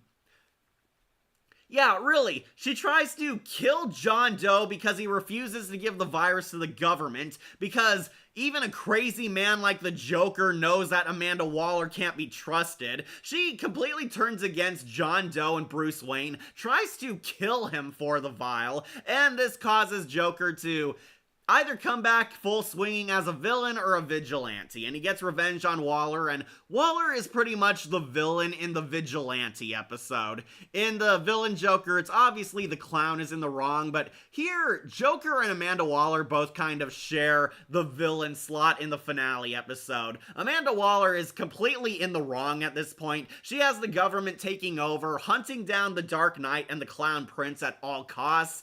Batman and the Joker team up in a pretty epic fight scene against their government agents, and pretty much this is why I hate her. The episode proves that Amanda Waller is just as bad as the criminal she's hunting. She formed the Suicide Squad in this episode. She forced Bane into his stupid Arkham Asylum Tom Hardy mask. She has Harley Quinn and Catwoman on leashes. And yeah, basically she took the Legion of Doom hostage to be her Suicide Squad agents and is going like over many lines trying to capture John Doe and Batman. Insert the epic rant from the Nostalgia Critics clipless review of the first Suicide Squad. You were right? Yeah, she wasn't right. Also, she is Crying Wolf in Metal Gear 4, Deborah Wilson's Storm in the X-Men game. Why didn't Harley Quinn shoot Amanda Waller in the Telltale game? Well, John Doe at least shanks her. I always pick that option to let her stab her. So, Waller is very clearly in the wrong in the vigilante path. She holds a grudge against Joker. However, Batman and Waller finally confront each other, and Waller did some illegal things in this game too. We find out she actually blackbagged a few characters, killed a few people, broke some laws, and went against her government's orders and rules at times. Batman gets some blackmail material on her, and finally you reach an impasse where you finally resolve all the issues and try to make a deal with Amanda Waller to get her out of her city and off your back. She takes it, but then Vigilante Joker takes over as the main villain, takes her hostage, and Waller and Batman at last work together to stop John Doe because John Doe is clearly the more unhinged lunatic on the loose. Like I said, as bad as Harley may be, no one is as bad as Waller, yeah. That's a big reason why I liked Season 2's final chapter. Depending on your choices with John, it completely affects all of Episode 5. Very unique, and it was worth exploring both parts. Yeah, huge props to Telltale. They actually made 2 different finales for the villain path and the vigilante path. The villain path is not a satisfying conclusion to Amanda Waller. Basically, she's helping Batman try to regain control of the city, and you never address her character again in the villain side. In the vigilante path, Batman and Waller finally have a confrontation, and she sort of apologizes. Depending on what choices you make, you can either forgive Waller and make peace, or end things as bitter enemies, setting up that DCAU relationship they had. And Waller can either leave pissed off, or satisfied that she and the Dark Knight could get along. Hello, just saw the Minecraft movie today. Oh hey, just some random guy who comments. Glad you made it. How was Jack Black in that? So, anyways, do not like Waller. She is clearly in the wrong, especially in the vigilante path, and they don't do a good job like they did with the DCAU trying to humanize her, show her valid points. She's very clearly the bad guy in the vigilante path, and basically she's hated because she walks away scot-free with essentially causing Joker's psychotic breakdown. So, do not like Waller. She is the first one going into bat spit. CCH Pounder's Waller, definitely a million times better. But while we're here, let's do the other authority figure, Commissioner Gordon, who, surprise, is going into Bat God. Yeah, I actually really love this Commissioner Gordon. This guy is underrated. If you don't know, Commissioner Gordon is the police chief. He's the head of the police force in Gotham City, and throughout the game, you're basically building his dynamic with Batman. Are they going to become best friends, or polar opposites working different paths on the different sides of the law spectrum, basically? And really like this guy. This is a more grizzled, gruff and tough veteran Commissioner Gordon. He is an experienced cop. He is very willing to listen to Batman. I would say he's kind of like Gary Oldman's Commissioner Gordon, mixed with a little of the animated series Bob Hastings' Commissioner Gordon. Killer Croc is not on this list, Monica. I do like that you and Waller can depart on better terms. Yeah, that is definitely interesting. He was good. Would have been better if he shaved. Well, Steve has a beard. I hate Waller in every DC thing I have ever seen her in. I don't blame you. She's kind of mean-spirited. This Commissioner Gordon really liked him. This Commissioner Gordon actually has a funny side to him. I love that moment where he shoots at Harley Quinn. Hey, you can't shoot me. I'm in charge of the police. I'm off duty. That was a really badass line.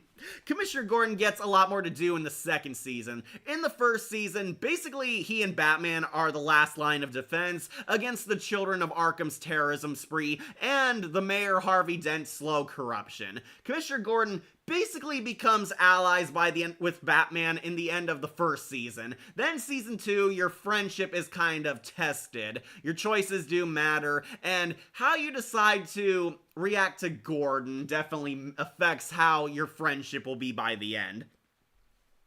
Yeah, top 5 Gordons for sure, along with the ones in the animated series, Gotham and Dark Knight. Bruce and Wayne next, the 2 reality police. Murphy Guyver is Commissioner Gordon. I really liked his voice. This guy was a pretty underrated Gordon. I really liked him. He's much more a professional Gordon. He is very much used to the job by this point, and he's willing to accept Batman's terms and working with him, and they slowly become the best friends we know from the animated series. I liked him a lot more because Gordon actually has a heart of gold deep down. He's also a bit hard-nosed like Waller, but he deeply cares about his city. Tragically, we never got to see Barbara Gordon. They hint that his daughter does exist in this universe, but Barbara is not the Telltale Batgirl.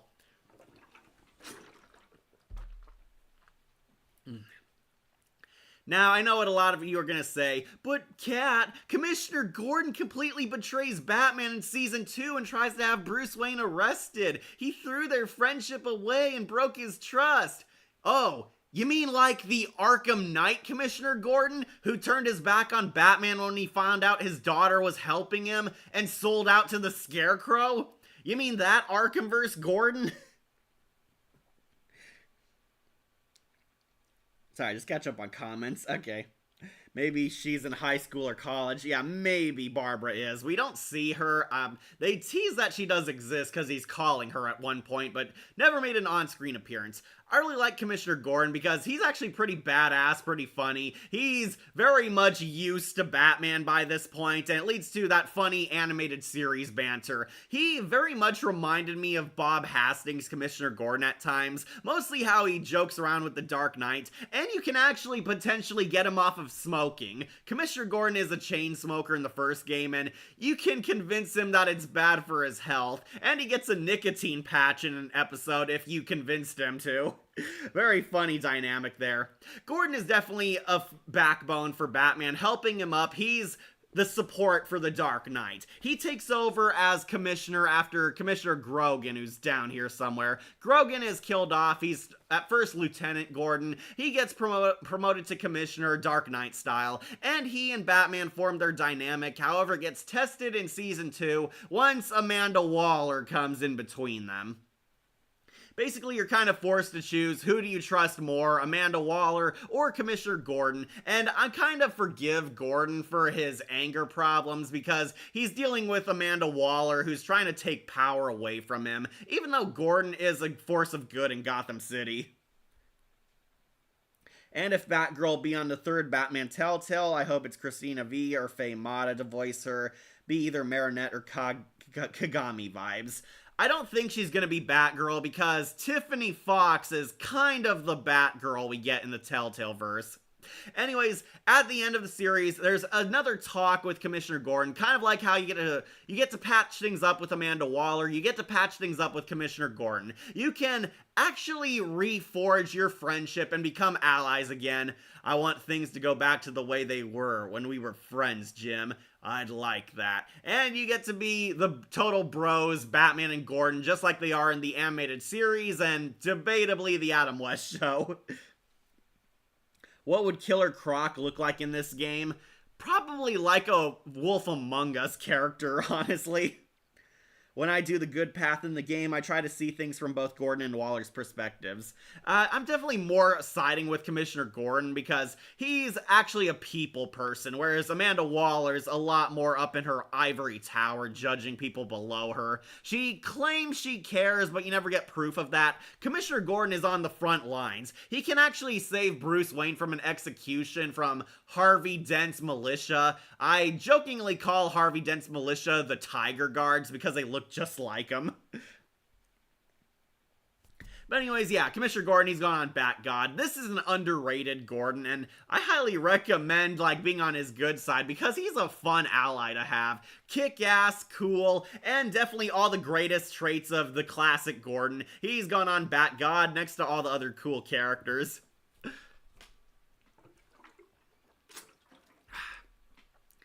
But you know who's not going on? Commissioner Grogan, who's going on to crap. Yeah, Commissioner Grogan actually made it on this list. For starters, he is nothing like his comic counterpart. He's more a by-the-book cop. He doesn't trust Batman. He's tasking Gordon and the police into capturing the Dark Knight. However, we find out he had a good side all along. Basically, when Harvey Dent becomes mayor, he's defunding the police and has his Tiger Guards become the true cops protecting the city.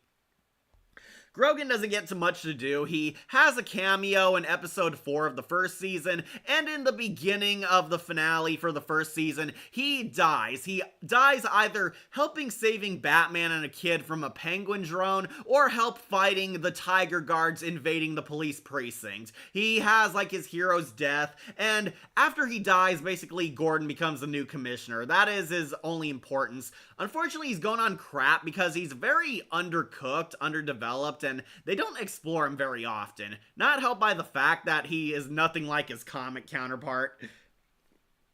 And no Scarecrow, Man-Bat, or Poison Ivy in the Telltale games.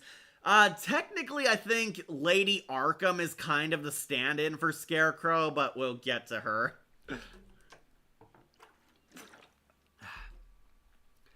Alright, let's knock off Alfred. Okay, I really wanted to love this Alfred because he is cool in the first season. Then the second season happened, so we're putting him on amazing. So, this is actually a pretty cool Alfred. I like that he looks like Michael Gough from the Tim Burton and Schumacher movies. That was pretty neat since we haven't seen that version in a long time. They made him look like Michael Gough from Batman 1989 and Batman Returns and all the Schumacher movies. Oh, you want Joe Chill next. Okay, we'll get to him after. Anyways, Alfred, of course, he's the snarky butler. He cares about Bruce, and they shockingly gave Alfred a lot of character development in this game. Basically, Alfred knew that the Waynes were mobsters. Alfred was completely disgusted by Thomas Wayne and didn't approve of him, and he was actually going to quit being their butler until that day.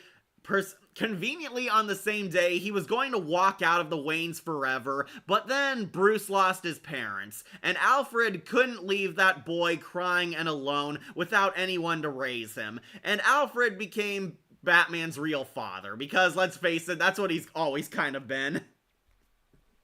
So, I really like Alfred. In the first game, he is great. This is an S-tier Alfred in the first season. Second season kind of costed him points, and I think you all know why, but we'll get to that. Basically, Alfred is supportive of Bruce, helping him on his crusade. It's very clear he worries for him like a father does. He doesn't approve of him being Batman at first, until the second season where this all comes to a turning point.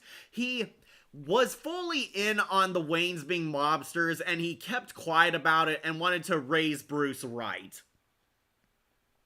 And like every character, his relationship with Bruce is tested. We found out Alfred had lied to him for all these years. Batman questions why he never told him. Alfred finally confesses the truth that Thomas Wayne was a full-blown monster. The Waynes were evil, he was going to walk out, but just couldn't do it. And he kind of goes on an atonement redemption arc all throughout the first season. He's trying to be there for Bruce, trying to help right the wrongs, and trying to save the city after he stayed quiet and did nothing. It is kind of a redemption arc for Alfred. And in the finale, this actually made me really like him. Alfred gets taken hostage by the children of Arkham, is beaten and tortured, and it is one of the most suspenseful moments of the first Telltale season.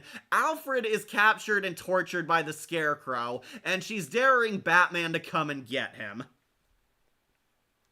What would Killer Croc look like in this game? I think he would look like a Wolf Among Us character, if I'm being honest. Telltale's engine needed some polishing. It's not as good in the first season, but the enemy within kind of rectified that. So there is a major choice where Alfred is held hostage and Lady Arkham demands that Batman unmask himself to save him. You can either take off the mask, revealing that he's Bruce Wayne. This completely cracks Lady Arkham's already fragile mindset. Or if you keep the mask on, Alfred gets shot in the eye. Alfred tries to help and you do not cave into Lady Arkham's demands. Alfred gets shot in the eye, or if you take off the mask, Bruce gets winged in the ear. He gets his ear slashed and part of it's missing. And this kind of changes the character model for the rest of the game series.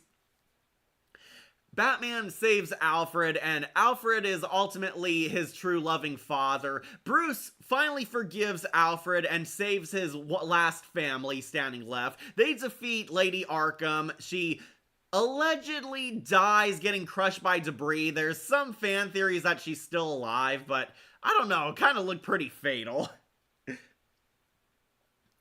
I'm sorry, but I don't buy the whole complete monster thing when it comes to Bruce's parents. I understand Ira. We'll talk about that, but I'm just trying to cut time and get to the gist of it. Alfred finally makes peace with Bruce, and they become a loving father and son. And then the second game happens, and Alfred lost points in the second game. There is still some heartwarming moments. Bruce and Alfred are total family in this game. They're supporting each other, but then we get to the part everyone, including me, absolutely hated. The final choice. So, Alfred has been suffering from this post-traumatic stress disorder and having these mental freakouts and anxiety attacks. We're led to believe that he's still suffering from Lady Arkham taking him hostage. However, Alfred finds out that it's really the stress of working on Batman's crusade. And Alfred questions everything they've been doing and is actually going to quit helping Batman / Bruce Wayne and is going to walk out of his life forever. Yeah, he realizes that the stress has been giving him tremors and causing him to have heart attacks, and basically, Alfred is worried that he and Batman are eventually going to die, obsessing over this crusade, and it leads to the complete bullcrap argument that maybe we're not doing good as Batman. Maybe we're doing worse things for Gotham City, and we should just go and leave it. Also, Luffy and Hulk in the Agents of Smash. Oh, he was also Albert Einstein. Okay, good to know that. And I hated this choice. It feels like Alfred's trying to gaslight you into quitting being Batman. The final choice of Telltale as a whole is, do you let Alfred quit and leave the Wayne Manor forever? Or do you give up the cowl? Do you give up being Batman? Does Batman stop being a vigilante? And his argument is complete bullcrap. Basically, Alfred is blaming himself for John Doe becoming the Joker, blaming the rise of supervillains on Batman, and it's that age-old argument, is Batman doing more bad for the city than good? It's no. It's never been that case. We know Batman is a force of good. Yes, supervillains have tried to copy him, but that's not his fault. He's been doing justice in this crime-ridden ghetto town that had a lot of horror going on. And it makes no sense when you really think about it, because Vicky Vale was still going to become Lady Arkham. She was still going to get her revenge on the city and the Wayne family. She still would have broken into Wayne Manor and taken Alfred, but if Bruce never became Batman, he would have been screwed. Maybe in the next season we'll finally get Robin in either choice. Yeah, that's what fans were hoping, that Alfred was going to be replaced by a new ally. It seemed like Batgirl was being set up, but yeah, I wouldn't put it past them if Robin came in. So basically, the final choice is what dropped him down, because Alfred's arguments are complete bullcrap, and it seems like he's trying to guilt Bruce into giving up being Batman, giving up the cowl, and kind of retiring and just living normal life, doing good through your money, basically, that age-old argument. And it really doesn't work, considering that there are so many supervillains on the rise who are completely disconnected with Batman. Like, yes, John Doe became the Joker, but Harley Quinn was still a supervillain. The Riddler was a supervillain before Batman even existed. Harvey Dent was still crazy and would have gone nuts as Two-Face. And the Penguin and Vicky Vale wanted revenge on the Wayne family, even without knowing Batman existed. Maybe in the third game we will have Catwoman as a permanent ally. I really hope. And last thing I say, if you choose to still remain as Batman and let Alfred go, he acts very pissed off and envious about it. Like, he's upset and butthurt that he says, fine, I'm leaving, that kind of way, and it seemed like he was actually trying to guilt Bruce into giving it up. That's why I dropped him down a peg. I do not like the final choice of the Telltale game. Give up Alfred or give up being Batman. It is complete bullcrap, and kind of makes you question how season 3 was gonna play out. Like, are you just gonna play as regular Bruce Wayne all season and no Batman? True, Batman episode trail proved you were right. Anyways, Alfred, I wanted to put him on S tier until I remember that one scene where he quits, basically, and forces you to choose between him and being a superhero helping innocent people, because supervillains are now on the rise, and it makes even less sense when you have these heartwarming moments where you want to team up with Gordon, Waller, Catwoman, and Tiffany Fox as Batgirl. So what's gonna happen next season? I'll put him on amazing because he was great in the first season, but the second season costed him some points. Bruce lost a Guardian. When I do the good path in this game, choosing between Alfred and being Batman is a difficult choice. Yeah, to be fair, it does kind of make you question which you should take, though kind of curious since if there's a season 3, he's going to become Batman anyway, so I never give up the cowl. Not the best Alfred. Michael Gow is still my number 1, followed by Michael Caine, but we'll put him on amazing. Anyways, you want Joe Chill, huh? Here he is. Joe Chill also going on to Bat Spit.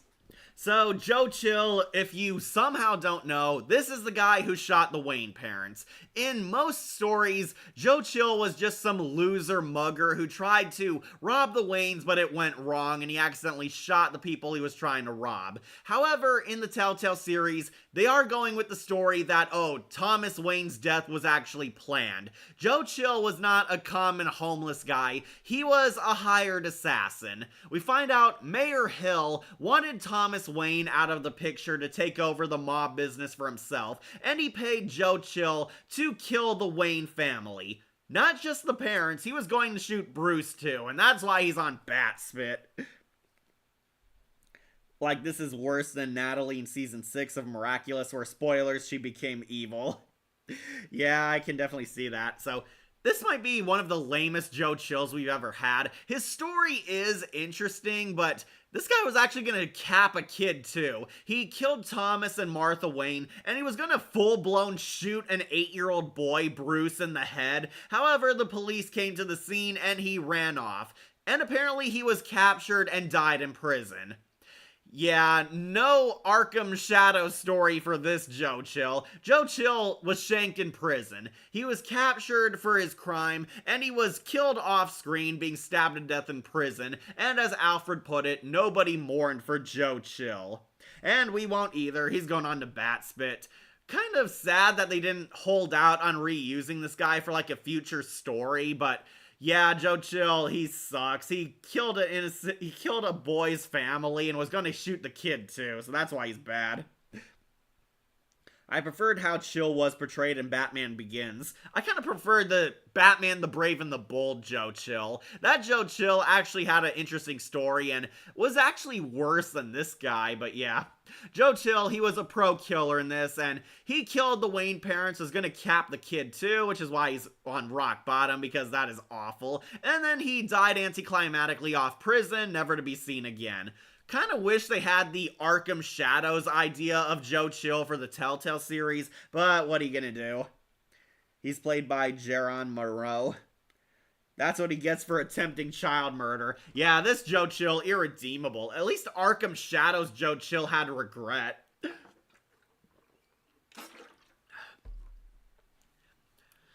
Okay, speaking of crap, let's also put Regina. We'll also put her on crap. This is one of the board members of Wayne Enterprises. This is Regina. She's kind of a chief CEO on the board of directors for Bruce Wayne's company, Wayne Enterprises, and basically she's set up like she's gonna be this cool old lady, but she does nothing. She manages the business, has conversations with Bruce, and she's going on crap because basically she caves into the public pressure that Bruce Wayne is bad for the image of the company and completely kicks Bruce out of his own company to replace the CEO with Oswald Cobblepot. And that's why she's going on crap, because you have to be an idiot to trust the Penguin over Bruce Wayne. So, I will also mention it's subtly implied that Regina might be a member of the Court of Owls. She says this line, and it's something in the Court of Owls comic, where she's at one of Bruce's fundraiser parties, and she and her husband basically try to get Bruce and Harvey to join their exclusive club. She says, families like us have to flock together. Get it? Flock together like birds. Yeah, basically they set her up like she's gonna be a part of the Court of Owls, but that was kind of disproven in the villain path, where Regina gets killed by the Joker and Harley's rampage at Wayne Enterprises. He played the Caterpillar in Alice video game and Dr. Kaufman in Silent Hill. Okay, he's got a pretty good record there. Anyways, Regina's going on to crap because she trusts Oswald Cobblepot will be a better CEO than Bruce Wayne, and that instantly makes you a total dumbass. Spoilers, she was completely wrong, and Oswald nearly turns the company over to a group of terrorists who use Wayne technology to take over Gotham City. So yeah, this bitch is a dumbass responsible for a lot of bad things. For our last high note, ending Catwoman for last. Oh, you want Catwoman last? I don't know, a lot of people are really waiting on her. Anyways, Regina, she's crap. I'm glad she died in the villain path, but curious if she was going to come back in Season 3, because she did not die in the vigilante path, but I think we would have just stopped seeing her.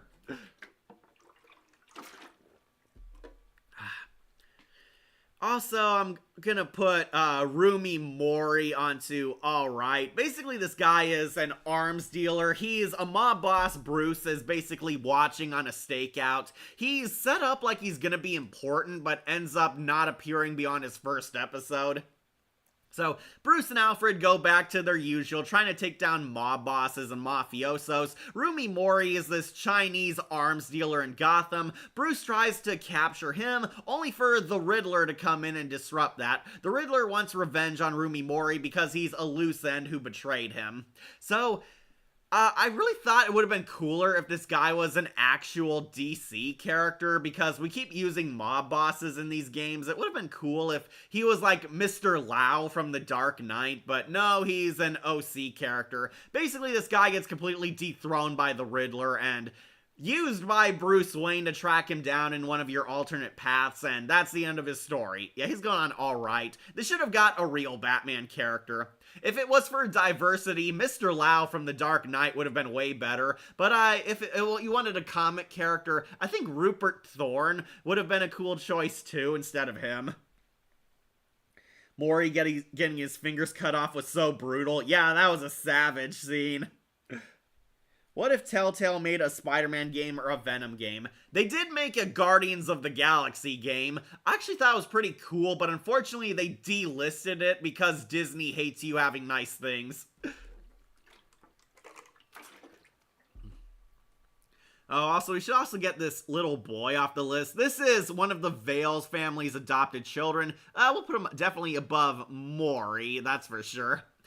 This is a kid who's basically a cameo. He's one of the children that the Vales are taking care of. He's a foster child, and you find him after his parents were murdered. And it's very heavily foreshadowed the twist. The Vales were abusive monsters. The Vicky Vale's foster parents are abusive douchebags who do not take care of their kids well. They have a full-blown torture cellar to lock up their kids, and he's the most recent one they adopted. He's basically a witness Batman saves, and you can have a nice scene of Batman reaching out to a kid who lost his parents.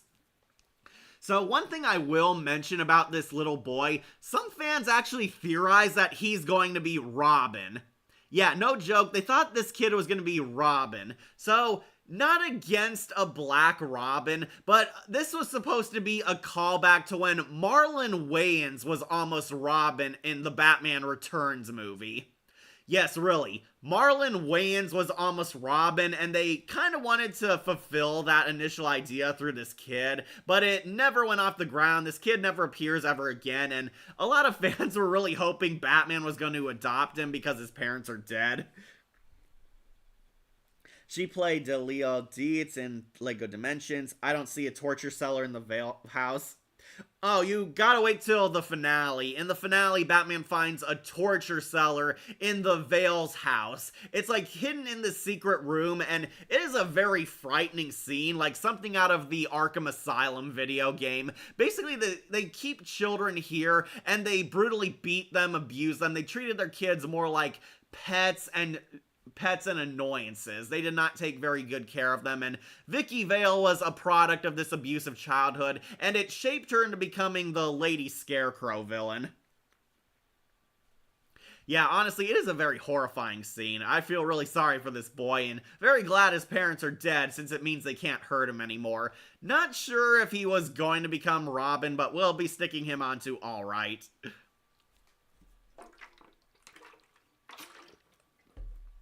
Speaking of which, we should talk about our main villain of the first season, finally. Vicky Vale, aka Lady Arkham, or as I like to call her, Lady Scarecrow. Lady Arkham is the main villain of the first game. This mysterious masked figure who looks eerily similar to the Scarecrow is basically causing this political uprising and revolution in Gotham City. I guess that's how Vicky became a monster. Yeah, you haven't seen it. We find out, in a surprising, shocking twist, Vicky Vale is the Scarecrow. Vicky Vale was a victim of the corrupt system in Gotham. Basically, Thomas Wayne had her parents killed. Thomas Wayne was trying to buy Arkham Island, and the Arkham owners refused to sell it to him until he used his mob connections to get them out of the picture. Yeah, in a weird twist, Vicky Vale is the child of Amadeus Arkham. It's kind of a shocking plot turn and really creative. It was kind of weird making Vicky Vale a twist villain, but I grew to like it because the story was so good. Yeah, Vicky became a monster. Basically, Vicky Vale is the Scarecrow, and we find out her origin and past throughout the game. Basically, Thomas Wayne took over Arkham Island by killing her parents, and then Vicky Vale was dumped into a foster system, and she was removed from her loving parents and given to these stone-cold abusive monsters. The Vales were total douchebags. They were total child abusing monsters. They did not take good care of Vicky, and she was put into this hateful home where she was treated like crap and driven to nothing but feeling hatred. She was locked in this torture cellar, and you find a doll that looks exactly like the Scarecrow, and it's where she became Lady Arkham. She survived her abuse by dreaming every night of the revenge she would exact upon them. And basically, Vicky Vale blamed the entire city of Gotham for her horrible life. Vicky Vale had her life ruined by Thomas Wayne, had her life dumped into a crappy foster home by the Gotham City government, and was basically ignored and left for dead, and nobody cared about her suffering, and she vowed revenge on those who destroyed her life. It is very tragic. However, it becomes clear that she's living out this twisted revenge fantasy from her childhood and has gone far beyond redemption at this point. Vicky Vale grew up into this pseudo Arkham Knight slash Scarecrow supervillain and is causing a revolution upon Gotham. She's getting revenge at the mob, revenge on the corrupt mayor Hamilton Hill, revenge on Thomas Wayne and his family, revenge against Don Falcone, and causing a whole revolution to destroy Gotham. Gotham's reckoning. And I just think this is supposed to be the Scarecrow. She has this creepy stitched together doll-like mask, and she created what's it called? Like a prototype fear toxin. She has like this weird toxin which causes people to go insane and see their worst fears. And we're led to believe that the Scarecrow is the main villain and this is going to be Jonathan Crane, but surprise, it's actually Vicky Vale. It was a pretty good twist to have Vicky Vale be the villain. Didn't see that coming. Vicky Vale is sort of the Scarecrow. I know they call her Lady Arkham, but come on, this is like clearly the Scarecrow. And I actually will put her onto Bat God. Yeah, she was a pretty cool twist villain. Yeah, Vicky had her life ruined by the god-awful corrupt government of Gotham City, so she wants to tear it all down and destroy that government. However, innocents are completely caught in the crossfire, and we know Bruce Wayne is actually a good guy trying to bring justice too. Basically, Lady Arkham is a dark Batman. She's a terrorist, she wants revenge, she doesn't want to bring good, she has her own intelligent schemes and gadgets, and is causing fear in Gotham, but through the worst way possible. She's not scaring criminals, she's scaring everyone. Everyone has to suffer, the bad and the good. Lady Arkham's mask voice is Steve Blum. Yeah, they try to throw you off. Steve Blum voices the Scarecrow when the mask is on, but as soon as it's off, we hear Erin Yvette using her Bonnie voice from The Walking Dead as Vicky Vale. I would say this is a pretty cool villain, especially as the story plays out. They actually made Vicky Vale a twist villain, but a very well-layered one and a very tragic one. You almost feel sorry for Vicky, but it becomes very clear that her mind is completely broken. She is insane, and she is doing more destruction than good. She successfully kills Mayor Hill, Don Falcone, and almost kills Alfred, but you have the most badass fight scene in Arkham Asylum. Yeah, of course, it all culminates in a mass breakout at Arkham Asylum, where she's releasing the prisoners under Thomas Wayne's awful regime to get their revenge too. Then they have a big epic fight in the underground catacombs, saving Alfred.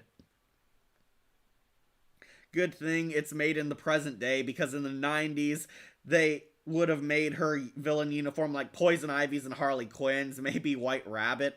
And they tried to make her like hide her identity that she was a chick because she doesn't want people to know who she really is. Insert the Green Goblin from Spectacular Spider-Man line about the one that hides your face and the one that is your face. Yeah, basically, Vicky became the Mask. She is full-blown a psychotic supervillain, and she and Batman have a fight scene, a really epic one. This fight scene is very cool in the catacombs, and very cool seeing Batman punch a woman in the face. The hammer of justice is unisex. She fights, and eventually it causes a mass collapse from all the fighting, all the explosions and terrorism. You manage to save Alfred as Batman, and the walls basically come collapsing down, and Vicky Vale is believed to die being crushed by falling debris. We see like the roof literally caves in on her and crushes her to death. However, her body is never found, and this led to some fan theories that she's still alive, but I mean, come on, I'm pretty sure she's very dead. There is no way she escaped that, and she is very clearly brutalized when the debris falls on her.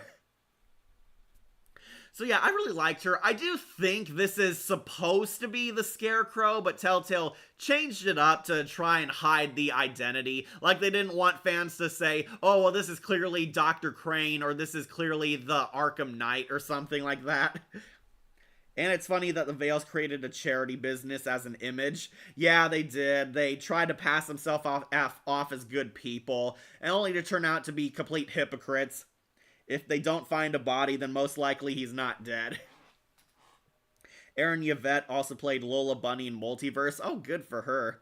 Sophia, Slipstream, and Transformers Battlegrounds. I mostly know Erin Yvette because she's a frequent Telltale voice actress. I recognize her voice because she's Bonnie on The Walking Dead, she's Snow White in The Wolf Among Us, and she's Sasha on Tales from the Borderlands. So of course she shows up in Telltale's Batman. So, honestly, she's a pretty cool villain. Really like the twists and turns and how screwed up her origin is, and how it's very clear she's an extremist who has completely lost all good and virtue in her as her schemes went on. So, Vicky Vale / Lady Arkham going on to Bat God, a very epic villain, and a huge step up over the Arkham Knight. Alright, since we talked about her, I guess we should also talk about her second in command, the Penguin. Yep, Oswald Cobblepot. This is the Penguin. But Cat, that guy's a skinny guy. Well, you see, back when this game came out, the show Gotham was very popular, and they clearly tried to model him off of Robin Lord Taylor's Penguin from Gotham. So, the Penguin is a young, skinny guy in this version, before he grows up into the old fat guy we all know and love. Oswald Cobblepot, I will be putting on to amazing. Yeah, he's almost S tier, but Jason Spizak's Penguin voice is not very memorable. Penguin is actually the right-hand man to Lady Arkham. Once again, he's also kind of a mafioso, but like Robin Lord Taylor's Penguin in Gotham, he's still low on the ladder. He has not earned his supervillain wings yet. He is a part of the revolution to tear down Gotham's government. Oh, you want Tiffany next? Alright, we'll get to her after. Also, Snow White and The Wolf Among Us. I did mention that. Or Scylla and Doran Hades. Okay, so Penguin, not one of my favorite villains, and this game did not make him stand out above Nolan North's Penguin. Basically, the Penguin is this homeless guy living at the park his family used to own. In typical Batman tradition, the Cobblepots were also rich elitists, and we actually see his story. Remember when Penguin said, well, Bruce Wayne, your family destroyed mine. We actually get to finally see that story, how the Waynes destroyed the Cobblepot family. Only Penguin thing with him was the mask. Yeah, that really stupid looking Penguin gas mask. I'm surprised I didn't get a picture of that. Penguin's basically a homeless guy living in the park, and he joined forces with Lady Arkham because they were both wronged by the Wayne parents. In a dark twist, we find out Thomas Wayne was a true mob boss, and the Penguin found footage of him and his criminal activities. That Cobblepot's mom was driven insane by the prototype fear gas and eventually got committed to Arkham Asylum so Thomas Wayne could steal her land and steal everything she ever owned. He was also a victim of the corrupt Wayne family's mafioso influence, and he is kind of projecting a lot of his anger onto Bruce Wayne. In a shocking twist, the Penguin and Batman used to be best friends in childhood. Bruce actually defended him from bullies, which you'd think they would make him a deformed guy if that was the case, but no. He and Bruce used to be besties until he found out his bro's dad was an evil bastard. Then he kind of projects a lot of his hatred onto Bruce and becomes an egotistical douchebag trying to knock Bruce Wayne out of his company. He was fine, but the Two-Face and Lady Arkham were way better. Yeah, I fully agree. Jason Spizak played the Penguin. Yeah, thanks, Akira. And I don't know. I don't really like his performance because nothing about him really screams Penguin outside of his stupid gas mask. He basically takes over Wayne Enterprises because their PR and image is hurting thanks to Bruce being connected to mobsters. So they fire him, and Penguin hijacks Wayne Enterprises and gives their tech basically to Lady Arkham, who's the real villain. And he stays there until the penultimate boss fight. So, I do like that you get to choose who do you want to beat up, the Penguin or Two-Face in the final boss of episode 4. It is very cool either way. So, you have to make a Telltale choice. Two-Face is attacking Wayne Manor, gonna try and kill Alfred and burn down your home. However, the Penguin is also hacking the city's security grid with Wayne Enterprises, and you have to take him down because if he successfully hacks them, then the Children of Arkham terrorists have full control of the city and will cause untold chaos. So, basically Penguin kind of fights with these stupid drone things. Yeah, Penguin has drone strikes in this. I guess it's a metaphor for birds, but yeah, really stupid. He wears this monocle, and if you fight him, you basically get to break his legs, just like Robin Lord Taylor, and he walks like a penguin from there on out. Also, Joker and Batman Hush. Yeah, I did not like Jason Spizak's Joker either. Yeah, he was Razor in Crisis on Infinite Earths. Also Green Lantern, the animated series. Deadpool on Marvel Future Avengers. Oh, he was Deadpool. I did not know that. They can give him a pointy nose to represent a penguin. Yeah, they didn't. He's got like more of a fat, bulbous nose, if you can't see here. Basically, he wears a monocle now because he touches his computer with it, and he gets his legs broken in a fight. You do fight the penguin with his power gloves, and he gets crippled just like Robin Lord Taylor, so now he waddles like a penguin. And after you take him down in either boss fight, that is pretty much the end of his story. He's thrown in a prison, and if you read the content in the second season, it's implied he might get out of prison based on his good behavior. And yeah, Penguin and Two-Face might come back in season 3, but that hasn't happened yet. This Penguin, I think he is pretty amazing. Spizak is definitely having fun, but this is not an iconic Penguin. He's fun, you love to hate him, really satisfying boss fight, which is why he's so high up. But I think he's definitely amazing. Okay, so somebody said they wanted Tiffany next. Alright, let's do Tiffany Fox. Alright, this is Lucius Fox's daughter, Tiffany, who's an intern at Wayne Enterprises, and possibly the Telltale versus Batgirl. I actually really like Tiffany, but we'll put her on, amazing. Yeah, she is so close, but so far. Why? Because of the twist in the end of the finale. So Tiffany Fox is brought aboard as an intern into Wayne Enterprises. She idolizes her dad, sometimes picks fights with him. She wants to work with Bruce Wayne, and Lucius Fox is basically kind of grooming her to be his replacement, or at least be an ally in their crusade against evil.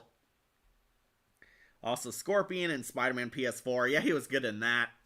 Yeah, African-American Batgirl. So, rather than doing the stupid choice of race-bending Batgirl like the Snyderverse did, or what that stupid Matt Reeves movie did, rather than race-bending Barbara Gordon, they actually give focus to Lucius Fox and his daughter. Yeah, can you imagine just giving the black characters who pre-exist more focus?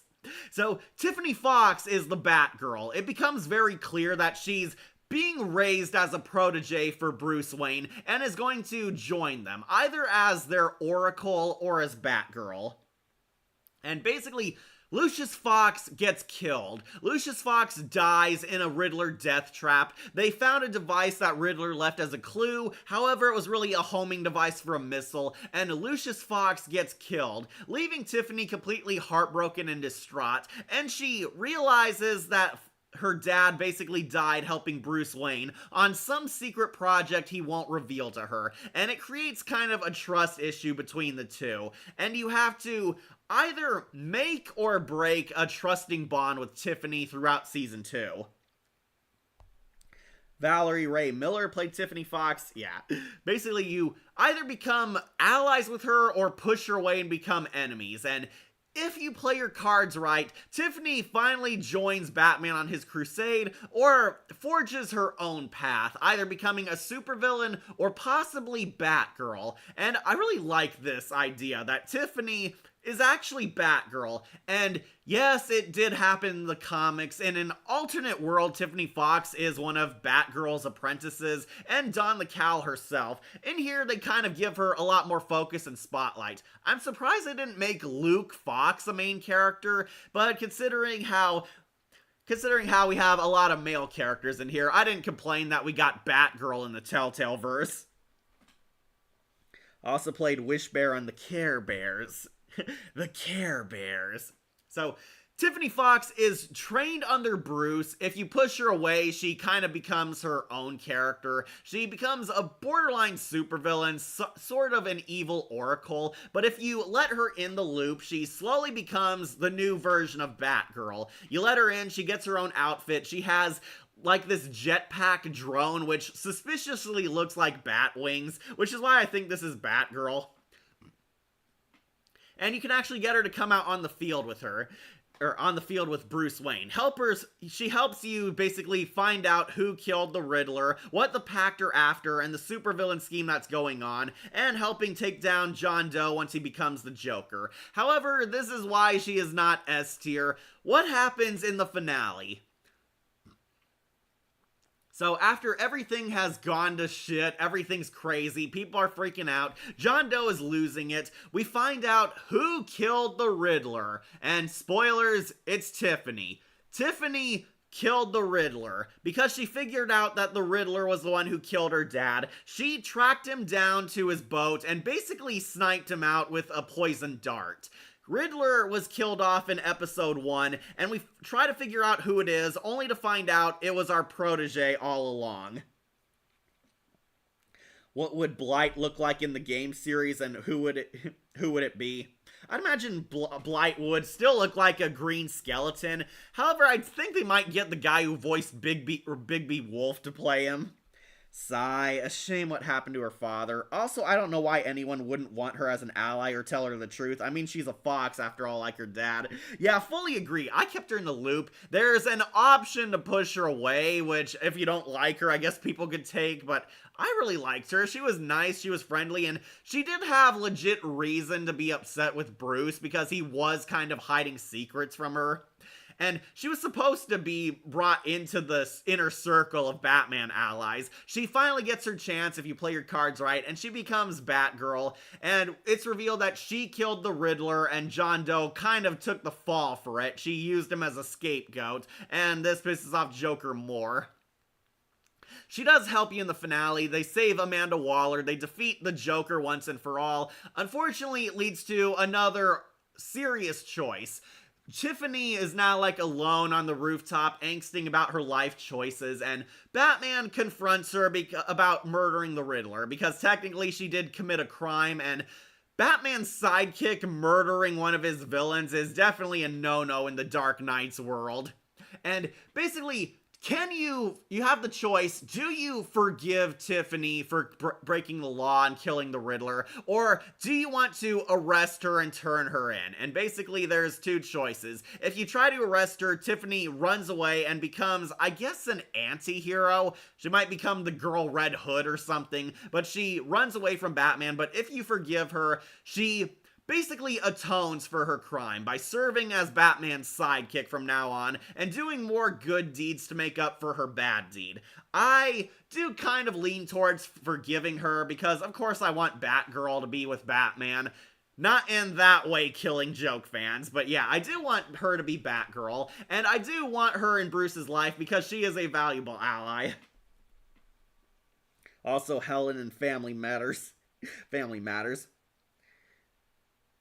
So, female Batwing. I would say she's still Batgirl, but Batwing might work too. Luke Fox does exist in this universe. She does kind of tease that her brother Luke is also angsting about Lucius Fox's death, and I think they were actually going to make Batwing and the Tiffany Fox Batgirl the primary sidekicks if season 3 came. We would have seen Luke Fox become Batwing, and most likely a million times better than that loser on the Batwoman show.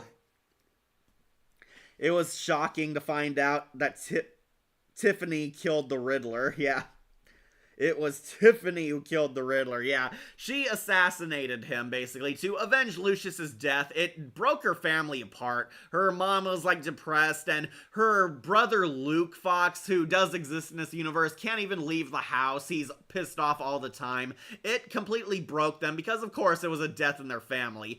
I do think Luke Fox and Tiffany Fox probably would have been Batman's sidekicks in this universe, and would have been interesting to see, considering how rarely Batwing is used. We need a Scooby-Doo Telltale game. Yes, we do. The channel Awesome Batman and Robin fanscription version of Blight is awesome. Yeah, you mean he's Max Shrek's son, Chip? Like maybe played a new OC or the main characters? Tiffany, how? How can you go out there again after what just happened? I don't know how you do it. You saw those people get massacred. That I do it because I can't afford to take a night off. I do it because people rely on me when things like this happen. I do it because I'm Batman. Yeah, really nice scene. You can pretty much take Tiffany in as kind of a surrogate daughter, just like how his sidekicks usually are. I always pick the choice to have her become Batgirl because, of course, who doesn't like Batgirl? Tiffany Fox is no slouch, so I'm gonna put her on Amazing. However, the twist, I do understand people's indifference because she technically broke Batman's no-killing rule, and some people are definitely mixed on that aspect. Like, would Batman really forgive a murderer, even one as tragic as Tiffany? I do see valid criticism in that point, so it's why she's not S tier, but we'll put her on top of Amazing because I really like her. Hope Tiffany Fox becomes Batgirl more often and stuff, since it's a million times better than race-bending the Gordon family. Alright, I need to get more water, but you guys cast your vote on who you want to see next. Only a few characters left, but I'll be right back. Cast your vote now.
Alright, Cat's back. What'd you guys vote for?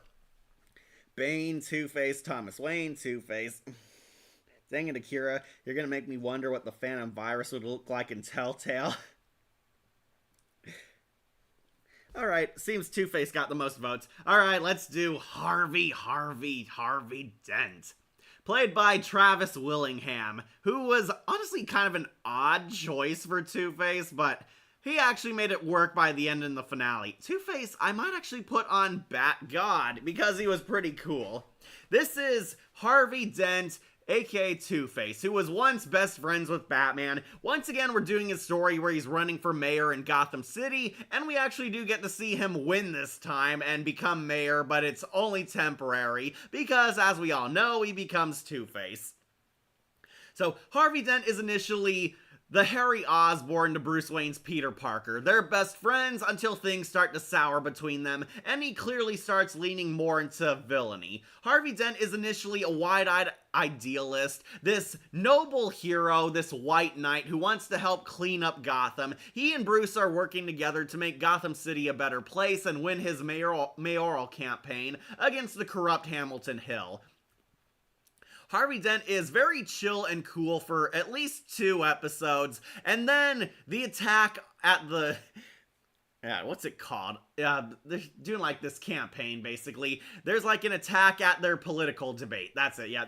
Penguin assaults the political debate, and Harvey Dent can potentially get his face burnt. You have a telltale choice where you either save Harvey Dent or save Catwoman. And if you know me, I always pick Catwoman because I love Selina. Yeah, you either save Catwoman from getting shot by thugs, or you save Harvey Dent, who's about to be brutalized by the Penguin. If you don't save Harvey, then he gets his face burnt by a brutally bright spotlight. It's like broken over his face and torches his side, and he gets the iconic Two-Face. So, interestingly, if you actually save Harvey over Catwoman, he doesn't get his face burnt, and he can still become Two-Face without the brutal burns on the side of his body. Ah, man, I missed all the best ones. Hi. Don't worry, Bodhi, we still have Catwoman on here. Yeah, we're on Harvey Dent Two-Face right now. Glad you made it. Yeah, Telltale did the tragedy route with Dent well. Very well. I really liked him in this. I heard the episode of the Adam West show where the Penguin runs for mayor was actually the inspiration for the subplot in Batman Returns. That one doesn't surprise me. Hey, Bodhi, glad you made it. Don't worry, we have plenty of characters left, a few side characters. Some people want me to save Selina for last, but we'll see. I repeat what I said before, all the other Two-Faces are attractive, minus one in Batman Forever. Distant Tommy Lee Jones. Plus the one in Telltale. It doesn't matter if Harvey is half burned or not. So Harvey Dent could actually not get his face burned, but it's still clear that he's shooken up. He's suffering post-traumatic stress disorder in both of the outcomes. Basically, the attack at the political debate shook up Harvey Dent, and he becomes increasingly paranoid, unstable, and there's strong hints that Big Bad Harv, his split persona, is in there. Glad we're on the same page about Harley being S tier, one of the best villains of the character, but Villain Joker in A tier, really? I did not like Villain Joker's ending. That's why Vigilante Joker's up there. Yeah, in case you're new, we got some of the big characters out of the way first, because people kept recommending them. Batman and Bruce Wayne are still in Bat God, though, Bodhi. Fair. Yeah, I liked Harley Quinn in this series, and I really love Commissioner Gordon in this series. Got Lady Arkham up here. We're on Harvey Dent Two-Face. So, in kind of this hilarious twist, we find out Harvey Dent is dating Selina Kyle. Earlier in the game, the first boss you fight is technically Catwoman. Batman is fighting Catwoman and actually punches her in the face so hard it breaks her goggles and gives her a black eye. And Bruce is meeting Harvey and his date for a get-together, and he sees Selina Kyle, who has the same black eye Catwoman had, and basically Selina and Bruce realize the other's identity in this scene, but they're trying to play it cool and not make a scene. And Harvey is head over heels in love with Selina Kyle. He thinks she's his steady girlfriend, and he's trying to make it work between them, trying to introduce Bruce to his girlfriend, and it leads to this very hilarious but also tragic love triangle between Harvey Dent, Bruce, and Selina. Selina, as you can predictably guess, has strong feelings for Bruce Wayne. She at first hates Bruce because he's Batman, however they're forced to work together when the children of Arkham completely betray her and try to assassinate her too. and Sebastian Shaw in X-Men 97, and the Rhino in your friendly neighborhood Spider-Man. Travis Willingham plays Harvey Dent, and honestly, he does a pretty good job. A very odd voice, since he clearly sounds like General Mustang from the Full Metal Alchemist, but it is pretty funny hearing him, and I think he did a pretty good job by the end of things. This captures the very tragic Harvey Dent. His life completely falls apart, especially if his face is burnt. He starts to lose faith in Gotham. The people start turning against him. He's so paranoid about the terrorists that he has basically this militia military force annex Gotham City. I jokingly call his militia the Tiger Guards because they look exactly like Hugo Strange's Tiger Guards. Yeah, that scene was kind of out of character for both Bruce and Selina. No way Selina in particular could deduce Bruce's identity almost immediately, lol. Well, Bodhi, they tried to make this Selina smart. Also, Superman in Justice League times Ruby. Oh, he was in that. Okay. And he was in Fall of Cybertron. I'll have to hear him again. Is there any scenes when Harvey and Two-Face talk to each other in this game? Yes, if you pick the route where he got his face burnt, Bruce visits him in his mayor office, and he hears Harvey talking to someone, and it's made very clear that nobody's in the room with him, and we see hints of Big Bad Harv in there. He's talking to himself in the room, getting angry at himself, and Bruce is like, "Who you talking to, Harv?" And he's like, "Oh, nobody. And yeah, this is very unsettling. True, this is one of the smarter, more mature versions of Selina. Yeah, don't worry, Bodhi, this isn't the same Selina who would break Poison Ivy's plants.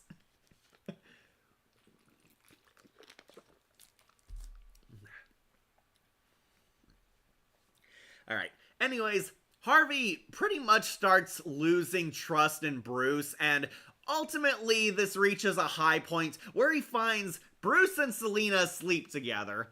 Yes, in this game, Batman and Catwoman can actually have sex, and it made this game a 10 out of 10 for me just for that. You can actually romance Catwoman, and even if you don't romance her, Harvey Dent still loses it.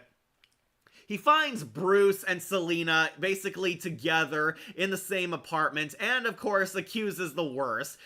Depending on your choice, or actually, no matter what choice you make, he still gets pissed off. He assumes that Selina and Bruce are sleeping together behind his back. If you didn't sleep with Selina, he accuses it of happening, and if you did, it adds a lot more drama, because now he's completely broken by it. He thought he and Selina were going steady, but Harvey becomes a total master org and completely loses it because he felt entitled to Selina. Made the game a 10 out of 10 for a lot of people. I agree, Bodhi. Telltale Games gets R-rated. Yeah, it does. It, opens up with terrorists shooting people. A guy gets his head shot in the first scene of the first episode, letting you know that this is an M-rated Batman. So, Harvey finds them together and completely loses it, and you have your first fight scene with Two-Face, and this is where Big Bad Harv completely takes over. He convinces Harvey that they're traitors, and his split personality has basically gotten the complete best of him by this point. Seeing his girlfriend and best friend sleeping together completely snaps Harvey, and there's something kind of darkly hilarious that Two-Face turned evil because his girlfriend Catwoman cheated on him. Man, Harvey has the worst luck with women. First Poison Ivy and now Catwoman. When's he gonna date Harley Quinn next? But yeah, he thinks Selina is into Bruce and completely snaps and severs all ties with them. After Bruce gets framed for a crime he didn't commit through the fear toxin, Harvey Dent pretty much forces Bruce to be locked up in Arkham Asylum and throws away the key, completely turning his back on Bruce. And from this point on, he is Big Bad Harv. They're not friends anymore. He thinks Bruce stabbed him in the back. Were you thinking about our friendship when you were screwing Selina? Very peculiar line. Yeah, Harvey Dent is Master Org now, completely broken and hates humanity. Then, Harvey Dent, what makes him a very powerful threat is, this is the first Two-Face, which is still mayor. Yeah, Two-Face actually still keeps his job as mayor for a huge portion of the game. He abuses his authority, and he brings the Tiger Guards in and makes Gotham this evil military state. They're like shooting people in a war zone. Harvey has like bombs planted in buildings and is going through everyone's houses just to dig up the children of Arkham and their supporters. And it's very clearly a military state, and Harvey Dent has become everything he swore he would stop. An evil, corrupt mayor ruining Gotham instead of making it a better place.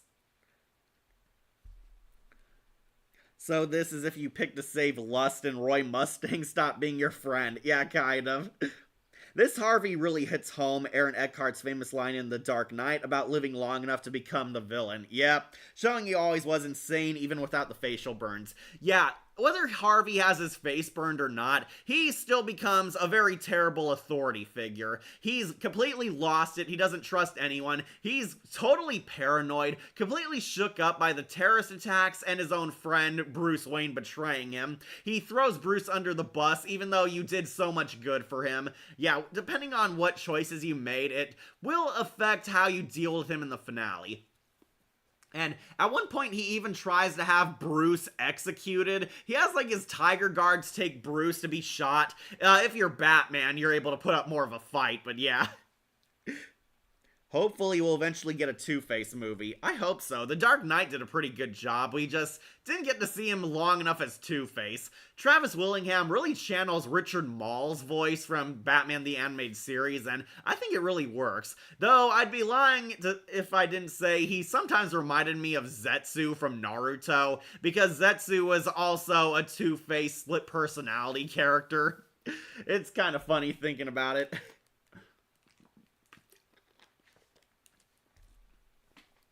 So anyways, Harvey completely goes nuts. Batman and Commissioner Gordon finally team up because they realize this mayor has gone completely insane and is abusing his power, turned Gotham into a worse war zone than before the terrorist striking did.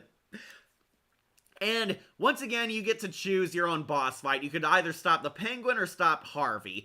If you choose to stop Harvey, he gets the rest of his body burnt in the fight. Harvey and his Tiger Guards are invading Wayne Manor, and he's basically getting petty vengeance against Bruce for betraying him and trying to pretend he's the good guy, erasing the Wayne Foundation off the map.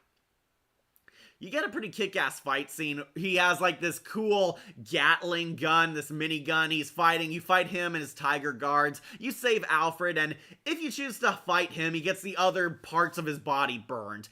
Yeah, even if you didn't let his face get burned in the first episode where it happens, in this one it definitely did. You blow up his Gatling gun, and it burns the rest of his body, so now he looks like the full-fledged Two-Face with half his deformed body. So Zetsu is an anime Two-Face who killed Madara? Yeah, kind of. Also, who will you see Velma and Daphne voice in Scooby-Doo Telltale games? I hope Grades Allele becomes Daphne. I can see Clementine as Velma, though. I still find it funny that Travis Willingham and Laura Bailey always play opposites when working together. They're married. Yeah, it is pretty funny that Travis Willingham and Laura Bailey, who played Harvey and Catwoman, are basically a couple and his wife is cheating on him in the game. Very hilarious.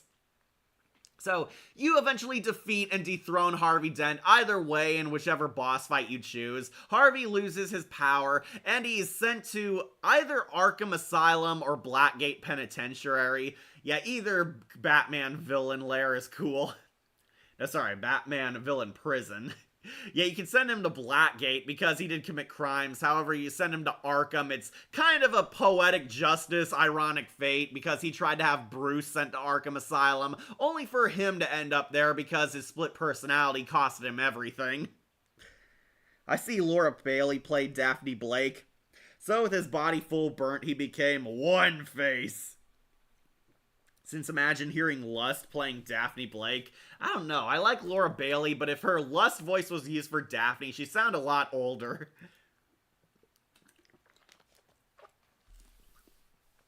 Anyways, I do really like Harvey Dent. I also like the alternate boss fight in the opening of Episode 5, the finale of Season 1. You have this confrontation with Harvey, and you get the sad reminder that he was once a person. He confronts Bruce Wayne and is finally letting out his anger, and Bruce is finally calling him out, saying how they used to be friends, and he still believes the good Harvey is in there. It's a total homage to the animated series, the falling out Two-Face and Bruce had. They made a female Two-Face in the Catwoman comic years ago. Yeah, I saw Linkara talk about that. Her outfit looked really ridiculous. She's like half stripper and half in a suit. Who would play the Phantom Virus in the Telltale Scooby-Doo game? I could see Lee Everett voicing the Phantom Virus. Like, you know they would. Anyways, I like the confrontation Two-Face and regular Bruce Wayne has. He's like held up in Wayne Manor. Bruce takes the coin, and you can either throw the coin away, which sends him hilariously falling. It's a tribute to Tommy Lee Jones' Two-Face's defeat in Batman Forever, where he fell off that large drop and broke himself. Or you could pocket the coin and he can't bring himself to shoot Bruce, which I think is pretty good. It shows you how far he's fallen and actually captures the tragedy of Two-Face very well. Since Laura Bailey played Rise Kukiuka in Persona 4, since Laura Bailey could do a teenager voice, okay. I think she could do it then. Anyways, I do love Two-Face. That is the end of his story. It's implied that he's on the path to redemption in supplementary articles in Season 2. You find out Harvey Dent has gained some of his sanity back and is willing to represent himself in court. So you believe that Harvey Dent is on the road to redemption, but I guess they were saving him for Season 3. I will say that even though Lady Arkham was written well, I never liked Vicky Vale of all people being behind the mask. When you got Jeremiah Arkham somewhere. Well, Bodhi, they might be saving him for Black Mask, since that's who he did become in the comics. Really like Two-Face. They captured the tragedy very well, and he is a huge step up from how Arkham Knight concluded Two-Face's character arc. They actually show you how sad he is, his friendship with Bruce is falling out, and his slow fall to insanity, and Big Bad Harv's origin is brought up, animated series style. Really like the design too. It did kind of grow on me. Not as gruesome as the Arkham City Two-Face, but still pretty nasty to look at. This Two-Face, going on to Bat God, they actually made Harvey Dent more interesting than the Joker. That's how good you know he is. Alright, so let's do Thomas Wayne. Alright, Thomas Wayne will be our first great. And I guess we should also put Martha on here too. There we go. Okay, these are the Wayne parents, Thomas and Martha Wayne, who usually go hand in hand anyway, so we'll put them together on our first great. So, I do like what they tried doing with this characters. Won't lie, I was kind of pissed off that they went this route, that the Wayne parents were evil. Yep, we get the big twist. In Season 1, Bruce is defending his parents, there's controversy surrounding them, then they get exposed and we find proof that the Wayne family are the worst mobsters in Gotham. They used to rule the town. Sorry, just checking comments. Vicky was really cute in this series until she drugged Bruce, lol. And she also got that weird butch haircut in the finale. Like it made a new monster that they never faced. Laurie Holt played Martha. Okay, so these are Thomas and Martha Wayne. As you know, Bruce's parents went down crime alley, they got shot. However, the Telltale series shined a light on them and gave them a lot more complex layers as characters, and did a surprising decision to make the Wayne parents evil. Thomas and Martha were mobsters. They ruled Gotham alongside the corrupt Mayor Hamilton Hill and Carmine Falcone. Thomas Wayne was the brains, Hamilton Hill controlled the politics, and Carmine Falcone was the muscle. He was their enforcers. They were the three kingpins of Gotham. They were a trio of mafiosos who ruled the city with an iron fist, but Thomas Wayne started going crazier than usual, getting more power hungry, going mad, and even Mayor Hill and Falcone were kind of disturbed by how far he was going. So, Thomas Wayne, in a twist, was actually the evil kingpin. He did a lot of heinous things. He had Oswald Cobblepot's mother killed. He had the Arkham parents killed, had Vicky Vale dumped in that abusive family home. He committed a lot of crimes, got rich off of all of them, and the Waynes are super powerful and elite because of all his shady business dealings. Thomas Wayne built his fortune on the suffering of others, and the Waynes were actually good, noble people who cared about the poor was a whole lie. It was a complete fake and misdirection. Thomas Wayne and Martha were basically both evil. However, there is a gray morality. As Ira did point out, they do have a noble side to them.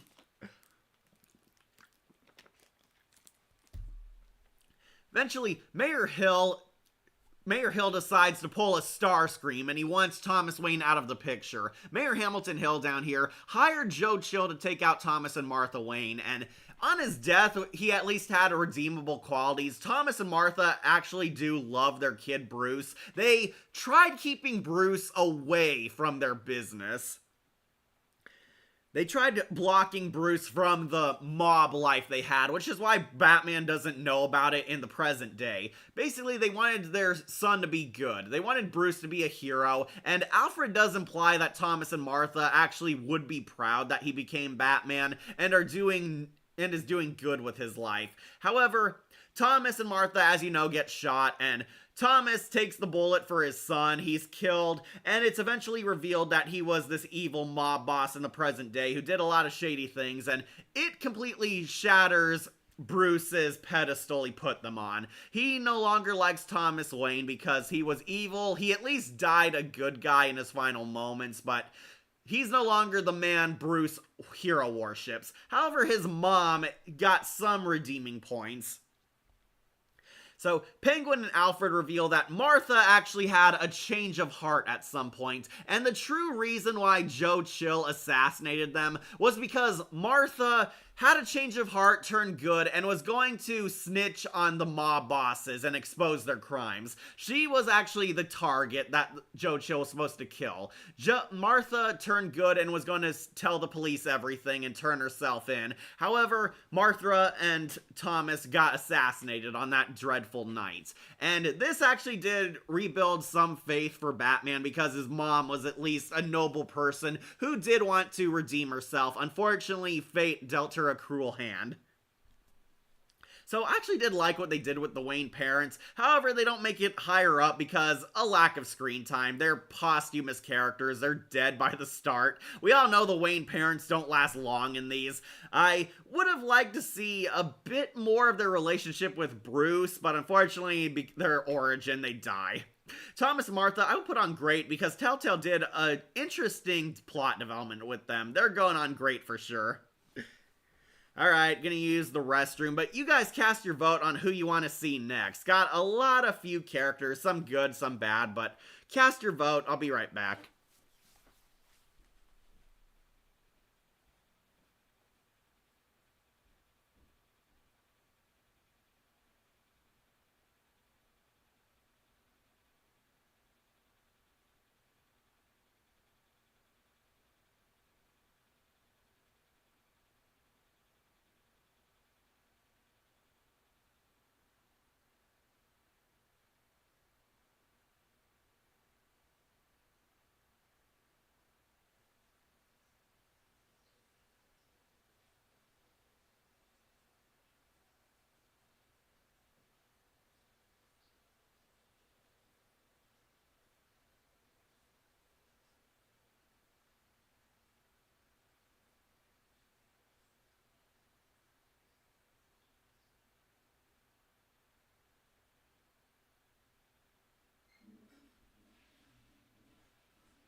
Alright, Cat's back. Maybe we could have a flashback with them in Season 3. Maybe. I want Bane, the Riddler, the large thug in the black top.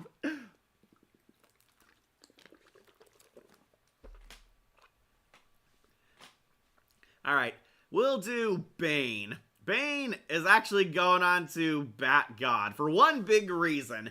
They actually got JB Blank from Arkham Origins to come back as Bane, and he is one of my all-time favorite Banes because this is basically the Arkham Origins Bane all over again. Bane is a member of Harley Quinn's Pact, their Legion of Doom of Batman villains. He's the Muscle, he's the Bruiser. However, I would say he's exactly like his Arkham Origins counterpart. They just gave him kind of Danny Trejo's design, which kind of weird, but I can deal with it. Oh, you mean Blockbuster. Oh, okay, that guy down there. Alright, anyways, Bane, we're on him now anyway. JB Blank's voice, really cool. I love Blank's performance as Bane. Bane is top tier in Arkham Origins, and basically just giving us more of the Arkham Origins Bane is a huge plus from me. Really like him. He's basically the bruiser, he's the meathead. We do get traces of his intelligence and his schemer mentality here and there. So, interestingly enough, the Pact was actually the Riddler's team, and Harley Quinn and Bane kind of have a power struggle, controlling their Legion of Doom. Basically, these two villains were best friends through the Riddler, but once the Riddler is killed off in a surprise twist, Riddler dies, and they kind of become the co-commanders of their Legion of Doom. And it's painfully obvious Harley Quinn and Bane do not like each other. JB Blank was Kano in Mortal Kombat 1. Oh, that's interesting. I'll have to hear him. Bright side, we get to see the Batman villains interact with Bruce Wayne. That's what I really loved about this game. I mentioned this on my top 10 Batman video, but you actually get to see regular Bruce Wayne interacting with his villains a lot more, leading to a lot of interesting chemistry and interactions. And it's pretty hilarious that he looks down upon Bruce Wayne, but has a begrudging respect for the Dark Knight as a warrior. Really like Bane. Basically, you get the idea. He's angry, he thinks with his fists, he is very distrustful of Bruce Wayne, and he suspects him of being a mole in their group. He is very much on edge. He and Harley Quinn keep bantering and fighting each other. Very clear that he and Harley do not like each other, but only get along because they have to. Bane is a part of Harley Quinn's Legion because he also wants the Lazarus Pit cure, because it can help cure his addiction of Venom. Yeah, Bane has his super steroids, the Venom, in this, and unlike most versions, he doesn't have it like strapped to him like his weird generator thing. He actually like takes shots of the Venom through this weird trank gun. He injects the Venom into him, but he doesn't have the full support system. Nice, they got the voice actor from Arkham Origins to voice Bane here again. Yep, it is JB Blank's Bane, and basically kind of bonus material for Arkham Origins Bane, which is why he's going up here, because I love the Arkham Origins Bane a lot. That is the peak incarnation of the Masked Luchador. So, what's the next tier list? A Batman the Animated Series list, or the new animated series? Might do Batman. I meant the episodes too. Professor Homunculus and Owl House. Oh, I didn't know he was in that. Penguin, Solvar, and Ra's al Ghul and Lego Batman. Yeah, Blank does a lot of video games. I don't know Bane addicted to the symbiote, lol, JK. Also, Mew second, Tsuchikage, and Naruto Shippuden. Okay. So Bane spends his job basically being the primary enforcer. We do get traces that he's smarter than he looks because he manages to track Bruce down to the black site. He is the first to realize Bruce is the mole because he's very untrustworthy of him. And you get a lot of epic boss fights with him. It is pretty fun and pretty cool. Not as great as the Arkham Origins boss fights against Bane, but hey, what is? Get a lot of cool action-packed fight scenes with the Dark Knight fighting Bane. You eventually defeat him, you hurt him, and Bane is one of the villains who goes down in the invasion of the Lotus Project. They attack the evil villain lair, the Lotus base. They manage to steal vials from the Lazarus Pit Project to cure themselves. However, Bane and Mr. Freeze get captured. They get defeated by the Dark Knight in the fight, while Harley Quinn, the Joker, and Catwoman all escape. And this might be the last time you see Bane, depending on what ending you choose. Bane comes back in the Vigilante ending. if you play the vigilante path, Bane basically comes back and Amanda Waller gave him his stupid Tom Hardy gas mask, and he finally has his venom system completely strapped to his body, turning him into the comic book accurate abomination we all know and fear. The only Bane I know is the one from Batman the Animated Series and the Harley Quinn / Kite Man series. Yeah, I know what you're talking about. You never saw the Dark Knight Rises anime night? Okay, just more roles he was in. Alright, so Bane comes back, he has that stupid Tom Hardy mask on him, and he gets the whole Venom generator strapped to his back to juice him up. And once again, kick-ass boss fights. It is so cool seeing the Joker and Batman double-team Bane. One of the most satisfying boss fights, but Bane basically becomes a mindless minion serving Amanda Waller, and she keeps him addicted to the Venom just to force him to submit on her Suicide Squad. And that's kind of the end of his story. Don't forget Batman and Robin. Bane! Yeah, the stupid Bane that nobody liked. But yeah, I'm putting him on Bat God because not only is this guy an awesome boss fight, but it's basically the guy from Arkham Origins doing his thing again. It's an extended material for Arkham Origins Bane, before he became the big stupid meathead brute. Really like him. JB Blank is my favorite Bane voice, and just seeing them adding more to the Arkham Origins version of him is definitely a huge win in my book, so he's gone on Bat God. Okay, somebody wanted Blockbuster. Blockbuster, we'll put on to alright. This is Penguin's minion. I know a lot of people, including Dartigan from Gaming Sins, mistook him as Solomon Grundy because he's this big pale bruiser who works for Penguin. No, this is the D-list Batman villain Blockbuster. Basically this huge guy. I'm not sure if they actually kept his comic origin where he's a kid who drunk this super strength serum, but no, this is Blockbuster. Basically a big tough guy who Batman fights, and he serves as the Penguin's muscle, his right-hand goon. You have a pretty epic boss fight with him. It's implied he's not human because he takes a brutal beating from Batman and literally laughs it off. And basically you beat him up by electrocuting his brains, and he becomes kind of brain dead in a cameo in the Arkham Asylum section. Yeah, I know Steve Blum also voices him, but Steve Blum voices half the background characters on this, including Lady Arkham, so Blockbuster, basically big giant muscle guy Batman beats up. That's it. He's alright. I think we should also knock out Willie. Yeah, we'll put Willie and Frank. These are, if you don't know, these two are actually characters from the Batman comic. This is Frank Dumfrey and Willie Deaver, aka Deefree and Dumfrey Twee, Tweedledee and Tweedledum. Yeah, these two are the Mad Hatter's goons, Tweedledee and Tweedledum. They are basically twin cousins, and they hang out at the bad guy bar, the Stacked Deck. Yes, the Stacked Deck from Batman the Animated Series is the prime bad guy bar in here. And basically they're like two random background characters. I think depending on your interactions with Frank, you can be either chill with him or accidentally piss him off. And Willie, same deal. You can chill with him or accidentally piss him off. Basically, these two are Tweedledee and Tweedledum, who become the Joker's minions in the Vigilante path. Willie, the medicine guy. Yeah, Arnold Wesker's down here too. A lot of people thought it was Killer Croc, and I was like, no, that's not Croc. Yeah, of course this is not Killer Croc, he's blue. I thought those two were Babyface's henchmen from Brave and the Bold.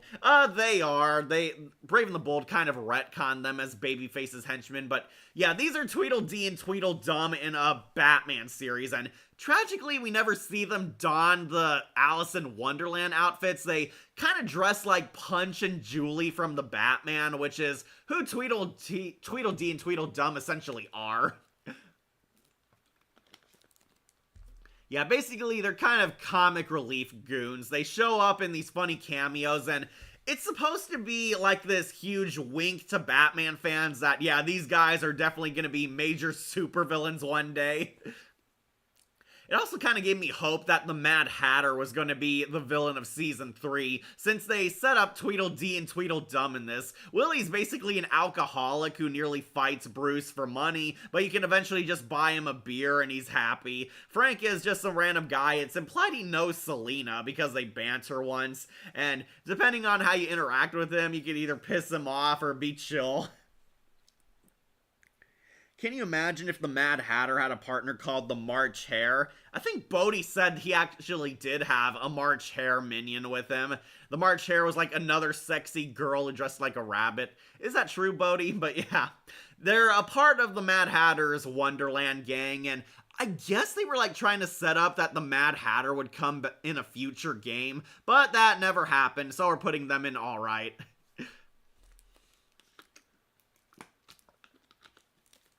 Speaking of which, let's also talk the ventriloquist, who, it pains me to do this, also going into alright.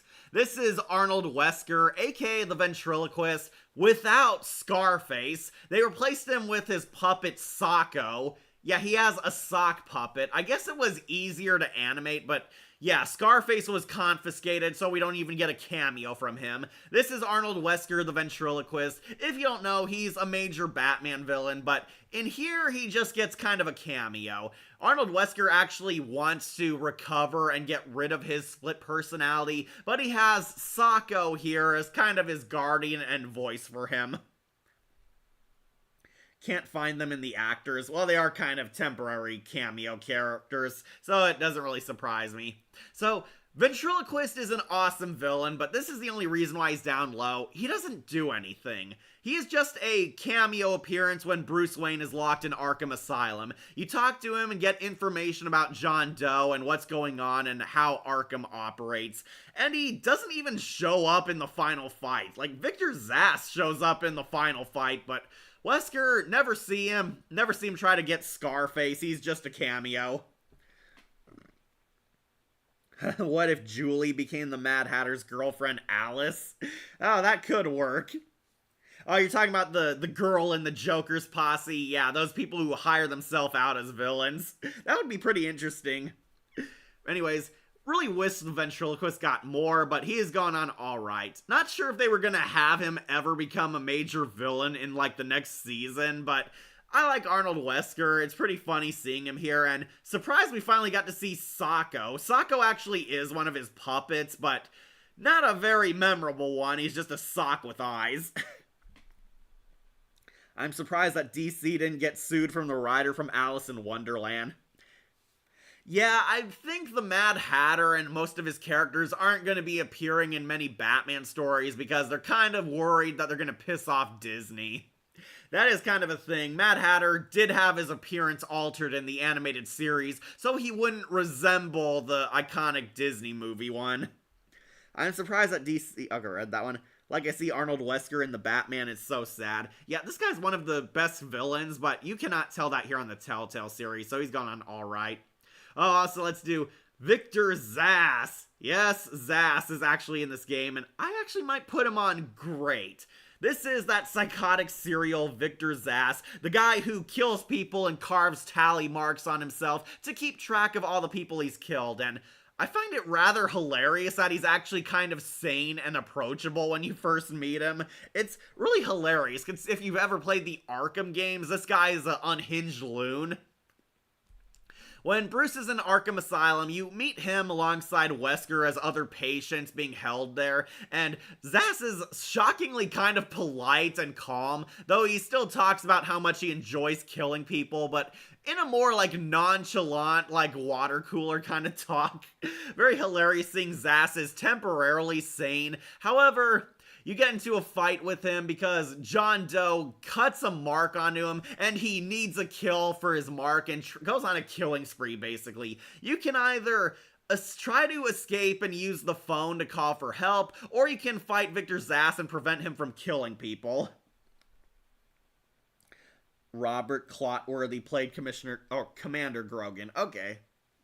So, Victor Zsasz basically has a cameo. You can possibly fight him, but then you fight him in the finale again. When he after Bruce is after Bruce returns to Arkham Asylum, this time now as Batman, to stop Lady Scarecrow / Lady Arkham, Victor Zsasz is one of the mini boss fights you fight, and you get very satisfying payback, giving Zsasz his comeuppance and beating him up before he kills more guards. And yeah, exactly like in the Arkham games, Zsasz is just a temporary obstacle. I don't put him on great because I always found him a very fascinating character, and absolutely hilarious that Telltale made him. Well, he's sane when he's not killing people. He's rather cool and chill like the Gotham Zsasz, but when he's in kill mode, he's back to classic angry Zsasz.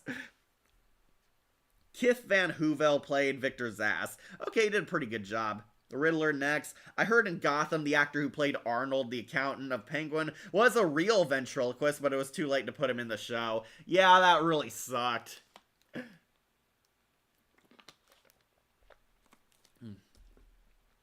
Alright, need some water? Alright, we'll do the Riddler. Oh, Robin Atkin Downes is Riddler. So it hurts to do this, but he's going on to amazing. This is the Riddler. Yeah, I know he looks weird with the hood on, but they tried to make him look kind of like a Grim Reaper Riddler. His question mark is shaped like a scythe, like a Reaper, basically.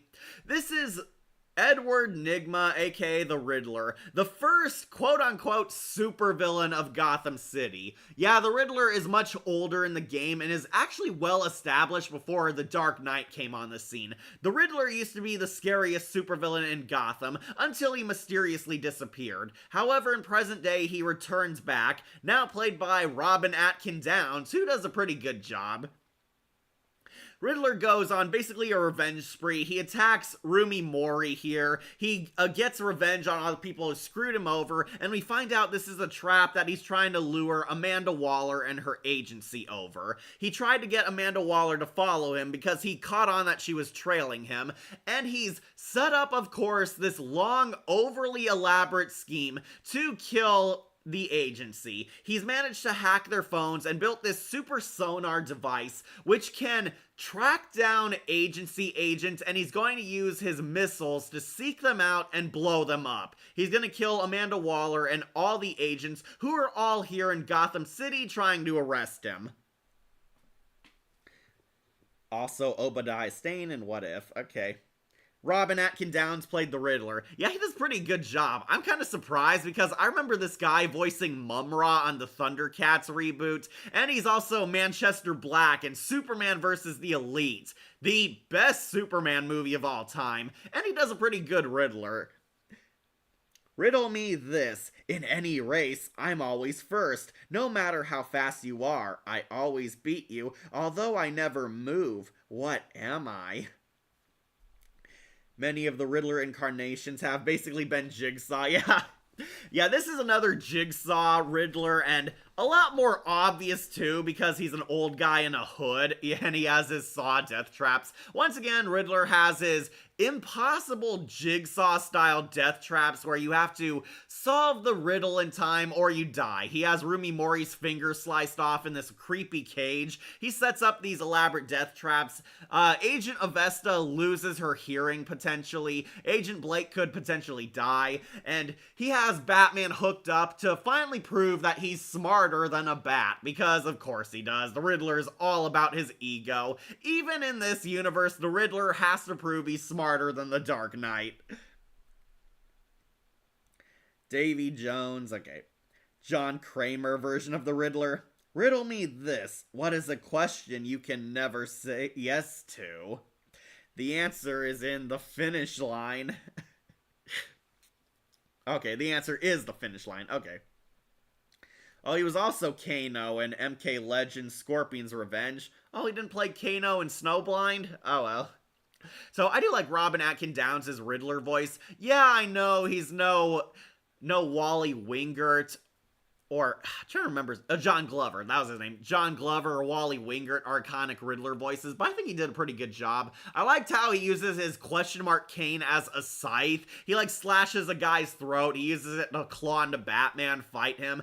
A lot of surprisingly epic fight scenes with the Riddler. This guy is basically trying to get revenge on Amanda Waller because he was experimented on with what was believed to be the Lazarus Pit cure that all the villains are hunting. The Riddler is apparently super powered. He's like an old man who can fight the Dark Knight, and they are researching him, how he's basically a super soldier. It's implied he got tested with the same serum that made Slade Deathstroke, that made him super powerful, even though he's an old guy. The Riddler has that too.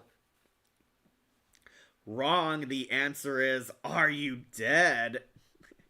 Hex in Hex in Ben 10 2016. Detective Bullock in The Killing Joke. Oh, he was in that. I feel so sorry.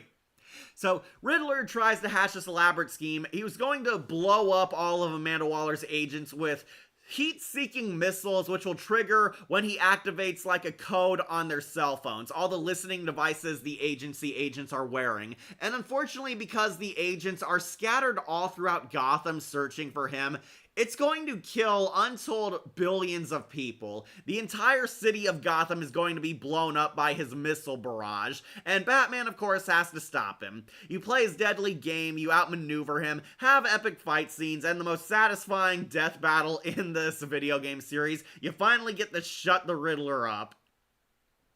It is a very huge, awesome fight scene because after how dealing with the Riddler all the Arkham series and how he keeps bragging how smart he is, you actually get a hand-to-hand fight with the Riddler, and it is pretty cool. Batman defeats the Riddler, foils his scheme, destroys his missiles before they even hit the city, and the Riddler gets sniped out by a mysterious assassin. After you capture the Riddler, he's shot with a poison tranq dart, and Batman doesn't see who it is. It's somebody in the shadows. They clearly used John Doe's character model, but yeah, some mysterious figure shot and killed the Riddler, and that is kind of the end of him. He's basically used for a lot of gross out because you keep studying his corpse throughout the game. I remember some of the D-rank villains, not Polka Dot Man, Zebra Man, King Tut, and Egghead. I mean, who came up with those villains? Well, it was back when comics were far campier.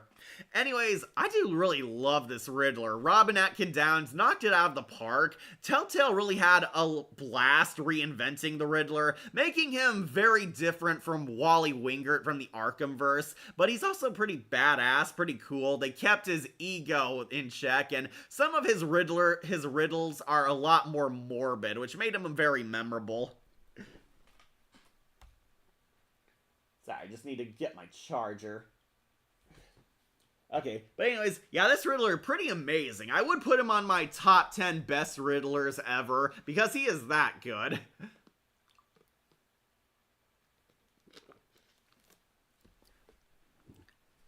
Alright, final string. I gotta get more water, so cast your vote. We're almost done. I just need more to drink. BRB.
Alright, cats are back. What'd you guys vote for? The female agency member? Oh, Agent Avesta. Mr. Freeze. Polka Dot Man has gained a cult following thanks to the Suicide Squad movie. That does not surprise me. Batman Bad Blood. One villain I found interesting was Catman, and it's funny because he appeared in Fairly Odd Parents, who is played by Adam West. Yep. Catman's an actual character in DC. Okay, Agent Avesta, who I actually will put on amazing. Yeah, I'll put her above Penguin for sure. This is Agent Avesta. She's Amanda Waller's right-hand woman, and she's kind of the nicer agent. She's the good cop to Amanda Waller's bad cop. Agent Avesta is an original character. She does not exist in the comics. Funny story, I actually thought this was John Diggle's wife from Arrow. Remember Diggle from Arrow? He had his wife who also worked as Amanda Waller's right-hand woman. She looks a lot like her. I actually thought it was her. I can't remember her name. She was Harbinger from the comics, but I don't remember her civilian name. Iman Avesta has the better Vicky Vale type role thanks to Vicky. Oh, thanks than Vicky herself does. Okay. I actually really liked Agent Avesta. She's basically a heroic cop. She's the good cop to Amanda Waller's bad cop. She's actually trying to help ease tension in the Alliance, trying to help them find the Pact, and is more cooperative with Bruce Wayne. Agent Avesta is revealed to be the one who found out Batman is Bruce Wayne. She's been studying the Dark Knight. She grew up in Gotham City all her life. She idolized the Batman as her hero, and she pieced together for the government the project that found out who he was. She found out Batman and Bruce Wayne are the same person and is the one who told Amanda Waller. Avesta actually looked up to Batman as a hero, and it's subtly implied she might have a crush on the Dark Knight. They tease that she's totally into Bruce and Batman flirting with him, fangirling over how cool he is. I wish they kind of went somewhere with this, but considering that Catwoman's also in the game, it kind of raises the question if they were going to become a ship. Sorry, just checking the comments. Emily O'Brien played Agent Avesta. Okay, so Avesta basically gets her hearing destroyed, depending on the choices. She tries to save Agent Blake's life. That's her partner down here. This guy does nothing. She tries to help Agent Blake out, and depending on your choices, she loses her hearing. She goes deaf from Riddler's jigsaw trap. Her eardrums are completely destroyed, and in the next episode, she's forced to wear these super duper sci-fi hearing aids, which allow her to hear again. And basically she tries to help Batman solve the mystery. You get to know a lot more about her in the vigilante path. In the vigilante path, Agent Avesta realizes Waller has gone way too far and her boss isn't the noble person she once looked up to, and she undergoes a surprising redemption arc. It's more so fulfilled in the vigilante Joker path, not so much in the villain path. She's kind of just there in the background in the villain side, but on the vigilante ending, she actively becomes Batman's mole. She has a change of heart, she turns good, and allies herself with Bruce Wayne. And if you play your cards right, you could actually get her to join the Bat family. Oh, she was also Jade in MK Legends Battle of the Realms. Oh, so Bodhi, you might love her more. It's crazy that I remember, and I am bold enough to say her first name. Yeah, you really love Iman Avesta, huh, Bodhi? Well, good for you, Bodhi. She also played Jade in MK Legends, apparently. So, it was meant to be. Oh, she was also Talia in Gotham Knights. Huge step up there. Well, role-wise, not game-wise. And she was Scarlet Witch in Marvel's Midnight Suns. Oh, and she was Gamora in the Telltale series. I thought her voice sounded familiar. So, Iman Avesta gets a very simple arc where she questions her place. She questions whether helping Amanda Waller is a good thing because Amanda Waller's true colors are coming to the surface, and she eventually turns good. She helps Batman. She uncovers the blackmail data on her boss. She sides with the Dark Knight, and you can actually hire her to join the Bat family. She becomes the COO of Wayne Enterprises, gets a new job working for Batman, and kind of becomes the replacement for Lucius Fox. She's handling the business for him while he's busy on his superhero crusade, which I do really like. I thought she was pretty amazing. I'll put her up here, high up. She might have been planned to have more, but season 3 never happened. I'll put her on amazing. She's fun as a love interest, fun as a side character, and one of the few noble souls in Gotham City, so she's definitely going up top.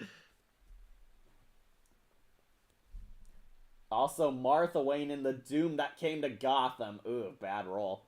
It's actually not as difficult to prevent Avesta's hearing loss as people think. I always see gameplay videos of her losing hearing, lol. Still a great original character. Yeah, I really like her. Again, I thought she was John Diggle's wife from Arrow, that character. I'm trying to remember her name, but she was like Harbinger or something. That was her code name. She looked a whole lot like her, and basically being Amanda Waller's right-hand woman only made me think more to that.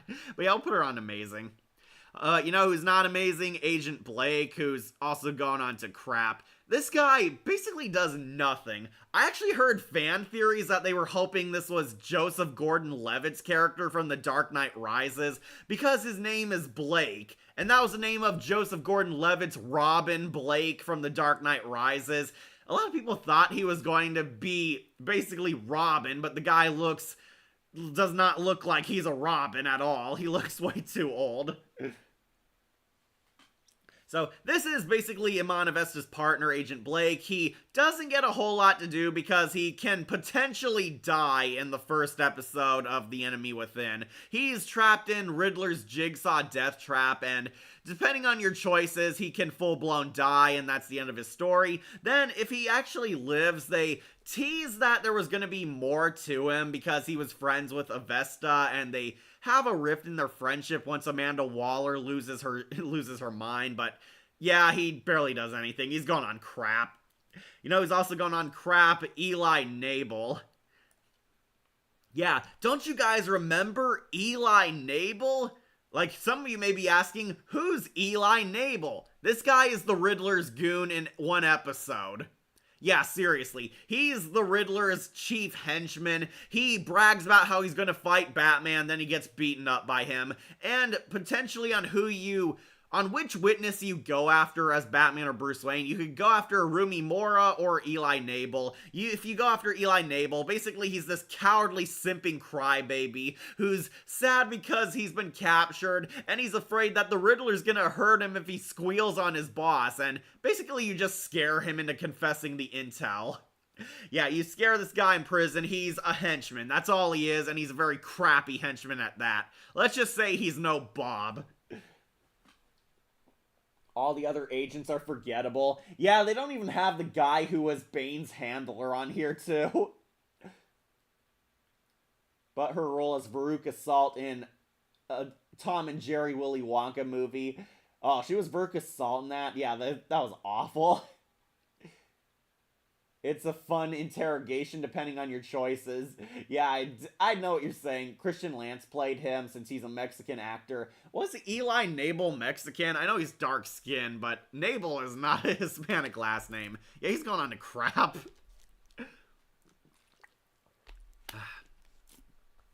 We'll also knock off corrupt Mayor Hamilton Hill. He's also going on to Batspit because this guy is garbage. Human garbage.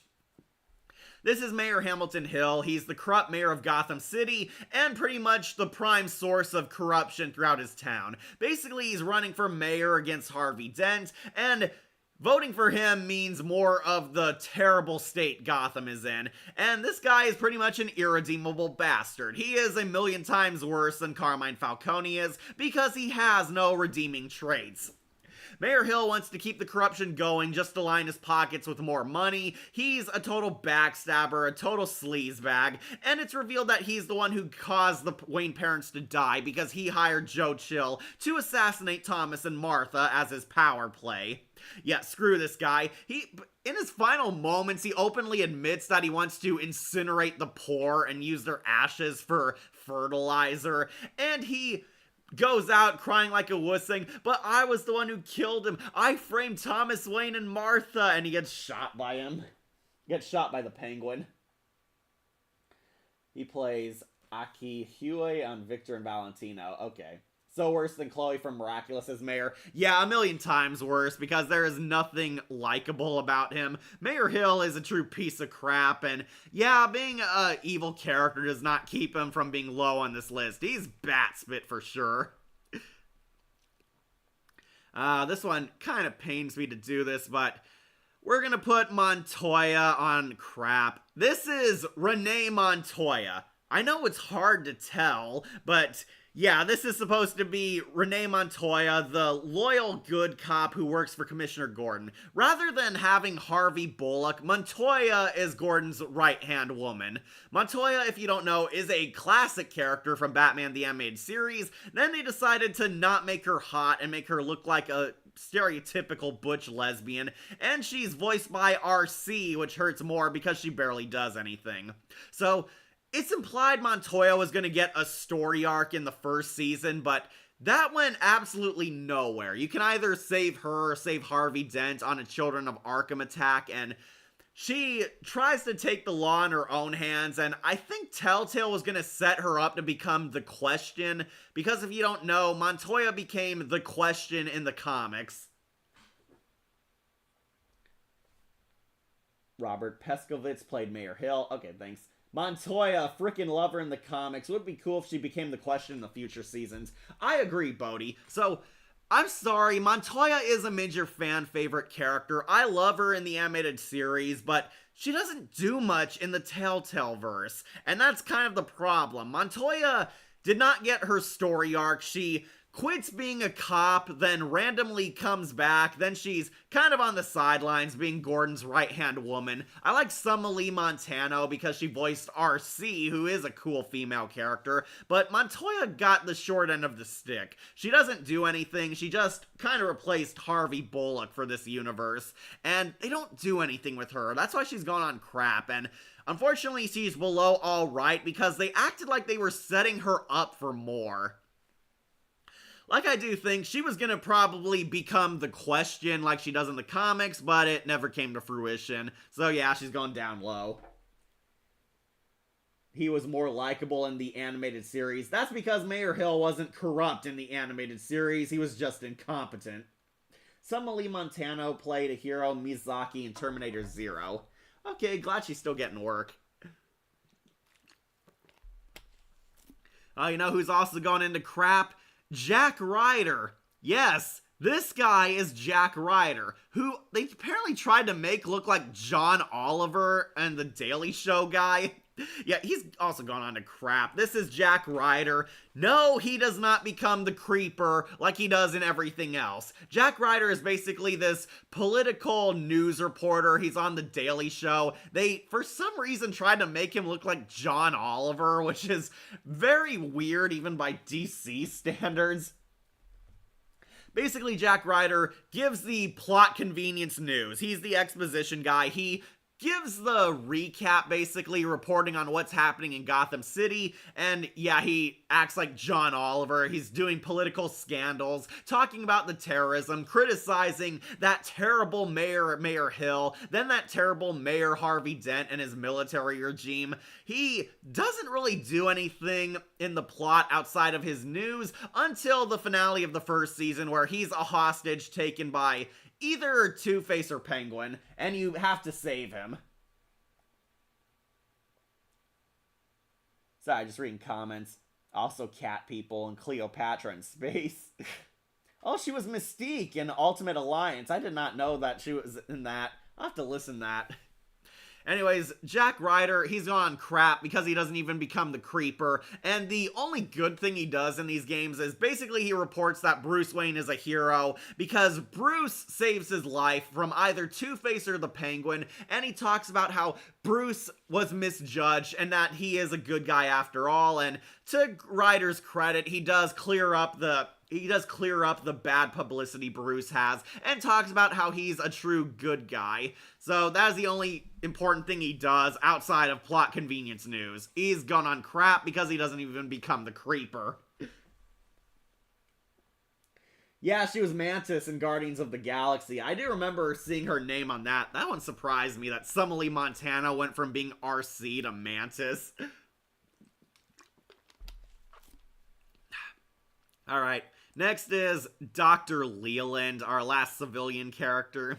She's going on alright. If you don't know, Dr. Leland is an actual Batman character. This is Harley Quinn's boss from Mad Love.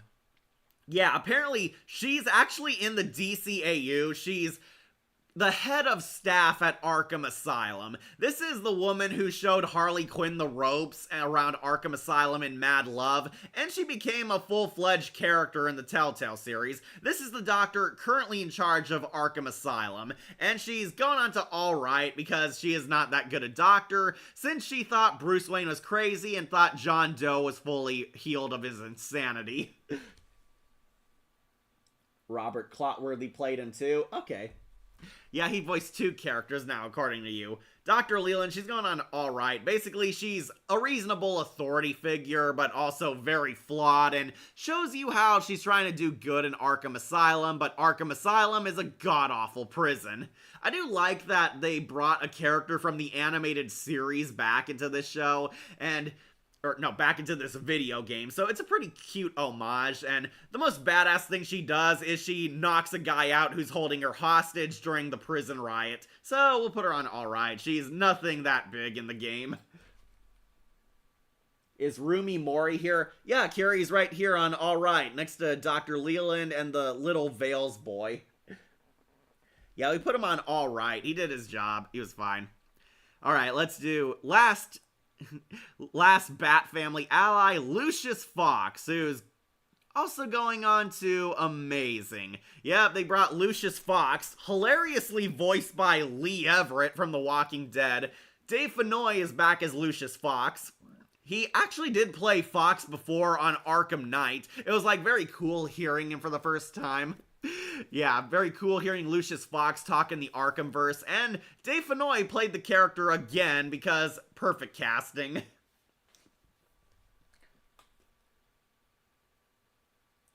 See, I don't know who Summerlee Montano is, but I love Mystique in Ultimate Alliance 3. Bodhi, you don't know? Summerlee Montano voices RC from Transformers Prime. And she also plays Renee Montoya in this game. Hey, I'm back. Have to wash my dogs. Hey, Monica. Only got a few characters left. We're currently on Lucius Fox, who's going on amazing. Donetta Leving Grays played Dr. Joan Leland. Okay, good. Anyways, Lucius Fox, he's Batman's tech guy and another friend among Bruce's inner circle. Like, who doesn't love Lucius Fox? I know Morgan Freeman made this character iconic, but Lee Everett does a pretty good job. Basically, he's backing up Batman. In the first game, he's basically an ally. He's here to give you the tech talk, help Batman when Alfred gets captured, and tragically, in the second game, he gets killed off. Lucius Fox tries to help Batman on his mysteries of deducing the Riddler's villain scheme, and he's trying to bring his daughter into the fold. He wants his daughter to become a member helping the Bat family out because Lucius Fox is thinking about the future. He wants Tiffany Fox to be a hero too. He wants his daughter to be there by his side making Bat tech. However, tragically, Lucius Fox dies. We find out that the puzzle device the Riddler left for the Dark Knight was actually a beacon for one of his missiles. This was a sonar beacon, and Lucius Fox was trying to decipher it and realized very late that it was an homing device for a missile. He warns people to clear out of Wayne Enterprises, and tragically, Lucius Fox gets killed off. We really made a difference, didn't we, Batman? He gives his final words and he's blown up. He cleared out the building, had his daughter escape, but he tried to get rid of the device only to get killed. And I don't mind his daughter becoming Batwing instead of his son, because Tiffany Fox was really well done in Season 2. Yeah, I agree, Bodhi. Tiffany was awesome. We sure made a difference, didn't we, Batman? Yeah. Dave Fennoy is also Cobra Bats in Operation Blackout. Ooh, I'll have to listen for him then. So, that is kind of the end of Lucius Fox's story. In a surprise twist, Lucius Fox dies, and his daughter takes up his steed. It influences Tiffany Fox's decision throughout the game, and who doesn't like Lucius Fox? He was amazing. He's kind of this caring, nurturing father figure. He's a total bro for Bruce and Alfred, and he practically helped build Batman's arsenal. Even after his death, his influence is definitely felt, and of course, who doesn't love Dave Fennoy as Lucius Fox? Hearing his Lee Everett voice back in Telltale, very fun. Alright, final two. Alright, let's do Victor Fries. This one kinda hurts, but Victor also going on to alright. Yeah, I think we found the first mediocre Mr. Freeze ever. Yeah, Mr. Freeze is in the Telltale-verse. Exactly like Bane and Harley Quinn, he's a part of the Legion of Doom Pact. He's one of the villains helping because he wants the Lazarus cure for his dying wife Nora Freeze, and he believes it can help cure him of his ice mutations. If you don't know, Mr. Freeze is a badass Batman villain, very iconic. He is one of the fan favorites, and unfortunately I don't think the Telltale-verse did him very good. Now, he's not bad, but some things could have been heavily improved. Like, I'm just gonna say it, I do not like Matthew Mercer's Mr. Freeze voice. They got friggin' Matthew Mercer as Mr. Freeze, and it doesn't not help because he sounds way too young compared to the more older adult Victor Freeze. He kind of uses, like, he's tried to do his, like, Leon Kennedy voice, but with a German accent, and not a fan of it. His Mr. Freeze performance is not all that great. He didn't get much to him, that's the issue. Yeah, that too. I was coming to that. Matthew Mercer played Mr. Freeze. I really don't like this Freeze, honestly. He feels weird and out of place in these games.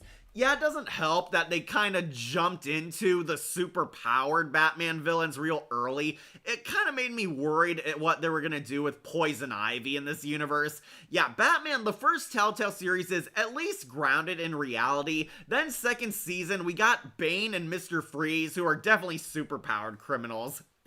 So, tragically, they do not do enough with him. I think it's because they were worried that they couldn't outdo the Arkhamverse or the animated series Mr. Freeze, who had some of the best character development. While Mr. Freeze is kind of the ice goon, he's an elite minion working for Harley Quinn's regime.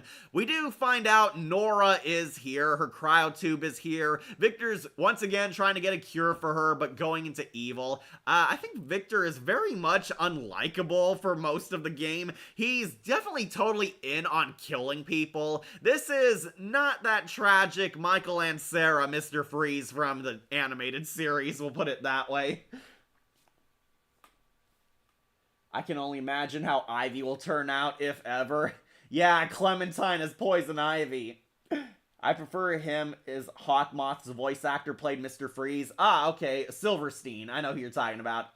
Over Matthew Mercer. Yeah, I'm sorry, I do not like Mr. Freeze's voice. I actually thought the writing for him was alright, a bit undercooked too, but not one of the greatest interpretations of Mr. Freeze. I will say he is not the worst Mr. Freeze we ever had. Hi, Arnold Schwarzenegger. And also the guy from Gotham, but Matthew Mercer was not a good choice. This is the one role I think that was horribly miscast, because Matthew Mercer does not sound like Victor Freeze. He sounds way too young for Victor. I'm just gonna say it. He sounds too young for it. Yeah, I have to agree. Matt was great in stuff like Leon Kennedy and Gandorf. Freeze, not so much. The Arkham series and Batman the Animated Series are still the best ones. Fully agree. I can only imagine how Ivy will turn out. Okay, so Matthew Mercer played Robin in the Arkham's verse, which is why it's very weird. You get the guy who sounds super young, like a young adult, to play Mr. Freeze. Yeah, Mercer as Victor Freeze, not very good. They should have casted someone else. I know Maurice LaMarche really raised a high bar, but I would have been fine with getting him back. You got J.B. Blank back as Bane. But yeah, Mr. Freeze, basically he's an ice villain, and he goes on alright just for the final choice you have with him. Victor Freeze is one of the villains taken down in the fight in the Lotus base. He and Bane are both defeated. Victor accidentally gets infected by this bioweapon, haha, because he's Leon Kennedy. He gets trapped in like this tube. It's like holding him hostage, and he gets poisoned by the virus, and you as Batman get the choice to either show him mercy and help him. You get to show pity on Victor Freeze, he's dying, and if you help him, he'll give you the intel you need on Harley Quinn and what the Lazarus cure does. And you have the potential to either help him by giving him his ice powers, help him by cooling down the temperature in the room, or leaving him to succumb to his fate. And I gotta ask, did anyone ever make Victor Freeze suffer? Like, I know this isn't the best Mr. Freeze, but I don't know anyone who's chosen to let him die of the virus, but instead everyone always cured him. They cooled down the room so he could stay alive. Arnold is a cult classic Mr. Freeze. More like a dull-assic Mr. Freeze. Oh, got him. How about DC Superhero Girls character tier list? Trying to get my brother Wolf to do that too. Feels like Harvey Dent with Sasuke voice. Yeah, Yuri Lowenthal, who was also miscast as Two-Face. Matthew Mercer, horribly miscast as Mr. Freeze. Well, Matthew Mercer played Stryker in MK Legends Battle of the Realms. Yeah, unfortunately he died there too. Also Smoke. So, Mr. Freeze, you get to cure him or leave him to succumb to his virus fate, and that's kind of the end of him. Honestly, this is a very weak Mr. Freeze, very undercooked, and I love Matthew Mercer, but he was not the ideal choice for this role. This Mr. Freeze going down into all right. He only gets a few points because of the final choice with him, and because he's still miles better than Arnold Schwarzenegger. Alright, gonna use my last bathroom break, but let's finally talk about Catwoman when I get back.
Alright, I'm back. Let's end this on the perfect high note. Catwoman. So ultimately, this Mr. Freeze leaves you lukewarm. Yeah, that is pretty much the best summary I can give you, Ira. It is a lukewarm Mr. Freeze. Haha, warm. Telltale's Catwoman so well done, and the most good-hearted than she's ever been, but I personally don't find her that hot. Boo, Bodhi, wrong opinion, except during the romance scene in Season 1. Yeah, my girl, my ultimate DC crush, Selina Kyle, aka Catwoman, who's of course going on to Bat God. I'll put her under Batman just because we get more with him. But I love this Catwoman. This is easily one of my top 3 favorite Catwomen ever. Who doesn't love Telltale Selina Kyle? Guys, this game actually allows you to date Catwoman. That made it a perfect 10 out of 10 in my book automatically. You can romance Selina Kyle in this game. So for those of you who somehow don't know, Catwoman is of course a cat burglar. She's a thief for hire. In this series, Catwoman is very well established. She is an infamous cat burglar and a hired merc. She's paid by others to steal stuff. She does have hints and traces of her classic villain role, as Selina does have treasures in her apartment, but Selina hires her services out as a thief. She's hired by the terrorist leader, the Children of Arkham, to rob the mayor's office to steal important intel for them. She almost succeeds, but Batman interferes and ruins her. So technically, Catwoman is the first supervillain Batman actually fights in this universe, which makes sense because she was also the first supervillain in the comics he fought too. Sorry, just catch up on comments. Bodhi, this Catwoman is perfect.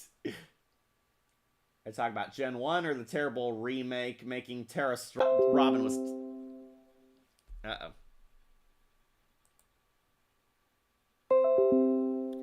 Alright, sorry, disconnected from you guys for a brief second. Yeah, making sure my connection is back. Very good. And how fitting that both Troy Baker and Laura Bailey are in it together as usual. Yeah, those two actors always get shipped. Laura Bailey plays Catwoman, and as I said in my video, basically uses her Lust voice. She sounds like Lust from Full Metal Alchemist, but that's always Laura Bailey's seductive voice. I swear it's her go-to. So, Batman and Catwoman meet for the very first time in the first season of this episode. They have that big epic fight on the rooftop. It is so awesome seeing Batman punch a woman. The hammer of justice is unisex. He fights Catwoman, and throughout season 1, they slowly form this bond. Selina falls in love with Bruce, as usual. You can pursue a romance with Catwoman, but you can also reject her. It is kind of funny that she is completely shocked if you rebuff her advances. But hey, if she's not your type, you have that option. I always, of course, romance Catwoman, because Catwoman is my true DC love.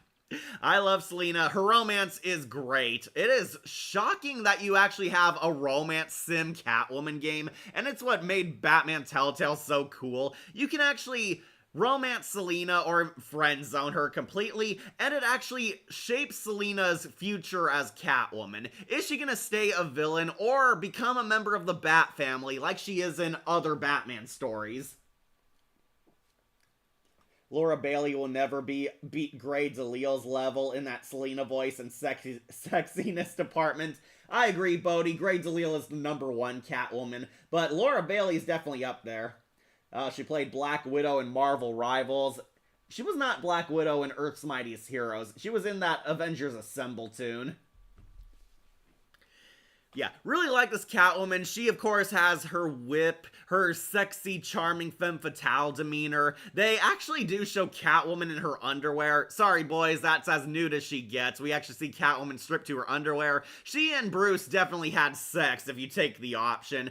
And I did like this new edition where Catwoman actually has these cat claw magnets. She has like these magnet devices that help her scale buildings. She has like these weird magnet gauntlets that if she attaches them to the wall and holds onto them, they can help her race up walls. Instead of doing the weird cat climb she does in the Arkhamverse, she has these magnets basically help her scale buildings, and it looks really cool. It's very fun and inventive. I was kind of surprised that Telltale added new weapons to her arsenal. So, Catwoman basically gets on the Children of Arkham's hit list because she completely failed at her thief job, and the Children of Arkham leader is now considering executing her, leading to her teaming up with Batman to basically defeat these guys, and she slowly forms mutual respect to full-on romantic passion love for the Dark Knight. They team up and we get the classic Bat-Cat ship. They work together, they learn to respect each other. Selina actually starts showing a noble side. She starts out as the villainous Catwoman, but depending on how you treat her, whether romantically or as friends, she starts showing hints of the anti-hero Catwoman, and Selina becomes far nicer, actually shows a heroic noble side, and genuinely grows to care about the Dark Knight. Yeah, Grey DeLisle is an awesome Catwoman. Oh, she was Mary Jane in the Spider-Man games. I forgot that. She was also Abby in The Last of Us Part 2, but the less said about that game, the better. So, Selina is also a total flirt. She is dating Harvey Dent, but we find out it's not serious. She's using Harvey because he's a mark, and Bruce is also a mark. However, she grows genuine feelings for Batman. She finds out Bruce and the Dark Knight are the same person. She continues acting like her flirty self, but she's slowly growing genuine feelings for Batman and Bruce Wayne. She starts falling in love with him more. However, she is using both Harvey and Bruce. We find out this was a long, elaborate con where she's trying to steal some Wayne tech, and she's stealing political documents from Harvey Dent while seducing him. Harvey completely flips out when he catches her sleeping with Bruce, nearly kills them, and you can actually have Selina move in with you at the Wayne Manor. Pretty cute. I know it's kind of quick for your first sex night, but yeah. Sorry, just checking the comments. Okay. So, she helps Batman, but unfortunately, I did not like how she was written out of the first season. She kind of slinks off and runs away. After Harvey becomes mayor and goes totally insane, Selina decides to skip out of town and get away from him because she knows she's pissed off Harvey Dent and Two-Face is going on a rampage. She backs out. We finally get this confrontation where Bruce cuts off Selina before she escapes and finds out she was using him to steal this super duper pass key that can unlock any lock for her. And actually you can get a heartwarming moment between Bruce and Selina. They're on the highway, she's on her motorcycle, Bruce ambushes her before she can get away. They have this nice chit chat, and depending on how you play your cards, you can get a very sexy goodbye kiss. So, Selina decides she's bailing out of Gotham. She's shocked Bruce would still save the town after everything they did, and basically, it ends kind of on a romantic goodbye note, just like the Matt Reeves Batman did. They go their separate ways, but surprise, she's not done yet. She shows up in The Enemy Within, and I was honestly shocked that she did come back. I did not expect her to return in The Enemy Within, let alone after 2 episodes where she wasn't in it.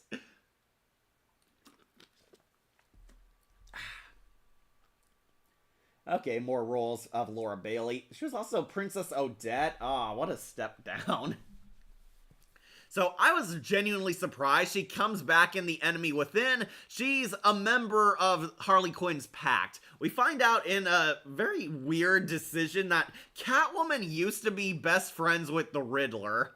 Yeah, that is kind of hilarious, especially if you played the Arkham games, Arkham Knight, where the Riddler took her hostage, or read Catwoman When in Rome, where she couldn't stand being around the guy. But yeah, Catwoman used to be best friends with Edward Nygma. She returned to town basically to help him on his villain scheme, but then found out he died. He went crazy and he was assassinated, and she teams up with Bruce Wayne once more on another Bat-Cat adventure. Fans probably begged for her to come back, let's be real. Yeah, I fully agree, Bodhi. I think everybody loved the Batman-Catwoman romance in the first one, and in Season 2, you get to pick it back up again, and once again, more hot, sexy time with Catwoman, which is always a plus in my book. You get to romance Selina again, or for the first time if you didn't do it in the first game, and yeah, it is very hot. This is very sexy, alluring Bat-Cat romance drama, and I'm such a sucker for it because I love Selina, and a game where you get to romance Catwoman is an automatic A+. So you work with Catwoman, you have your traditional slap, slap, kiss kind of fight. Catwoman, of course, doesn't want to play by Batman's rules. Then eventually you can convince her to join you, and Catwoman becomes a member of the Bat family, or you can push her away completely, but I don't know anyone who's pushed her completely out of the loop. So sorry, I need some water. So yeah, you can have Catwoman become a member of the Bat family, and if you really love her that much, romance her where she becomes Bruce's full-time girlfriend. I'm curious where Season 3 would have taken this, if it would have continued in that point. I'm sure it would have, but depending on your choices, yeah. Why Laura Bailey never played Black Cat? Because she's too busy being Natasha Romanoff and ruining the Black Widow. So I do have to mention, this is the one thing that could make or break the relationship between Batman and Catwoman. Eventually, Harley Quinn and her pack realize there is indeed a mole on their team snitching on them to the feds, and they're trying to lure them out. So it leads to a Telltale choice where either you frame Catwoman as the mole, or you break your cover and give up yourself. And if you do weasel out of it and frame Catwoman, she completely breaks up with you. She is totally pissed. She wants you dead. Unfortunately, I did choose this option on my first playthrough because I thought Selina wouldn't get captured. But no, she did. Catwoman gets captured and thrown into the Mr. Freeze tube. Or you can surrender yourself and break your cover, and Bruce gets thrown into the Mr. Freeze tube instead. If you surrender yourself, this actually strengthens Catwoman's bond with you. Catwoman feels guilty because you're risking your life for her, and it actually makes your relationship stronger than ever next episode because she pays you back. When I do the bad path in this game, I do push Selina away. Ira, I can accept that if you're a heterosexual woman, but if you're a lesbian woman or a heterosexual guy, there is no way you would reject Catwoman. Erica Lindbeck played Black Cat. Oh, she did. I did not know that. I hope Poison Ivy gets in Telltale games to get Gotham Sirens in Season 3. We wrapping up soon? Almost. I'm just finishing up Catwoman. So, as I was saying, I really love Catwoman. She's badass, she's sexy, she's cool, and ultimately in the finale, you get to either team up with her against Villain Joker, or in Vigilante Path, save her from Amanda Waller. But in the Vigilante Path, you actually get to say you love her, and that's why I kind of really defend the Vigilante Path. Although I love more screen time with Selina, telling Catwoman you love her is definitely a high point of that, and solidifies their relationship if you so wish it.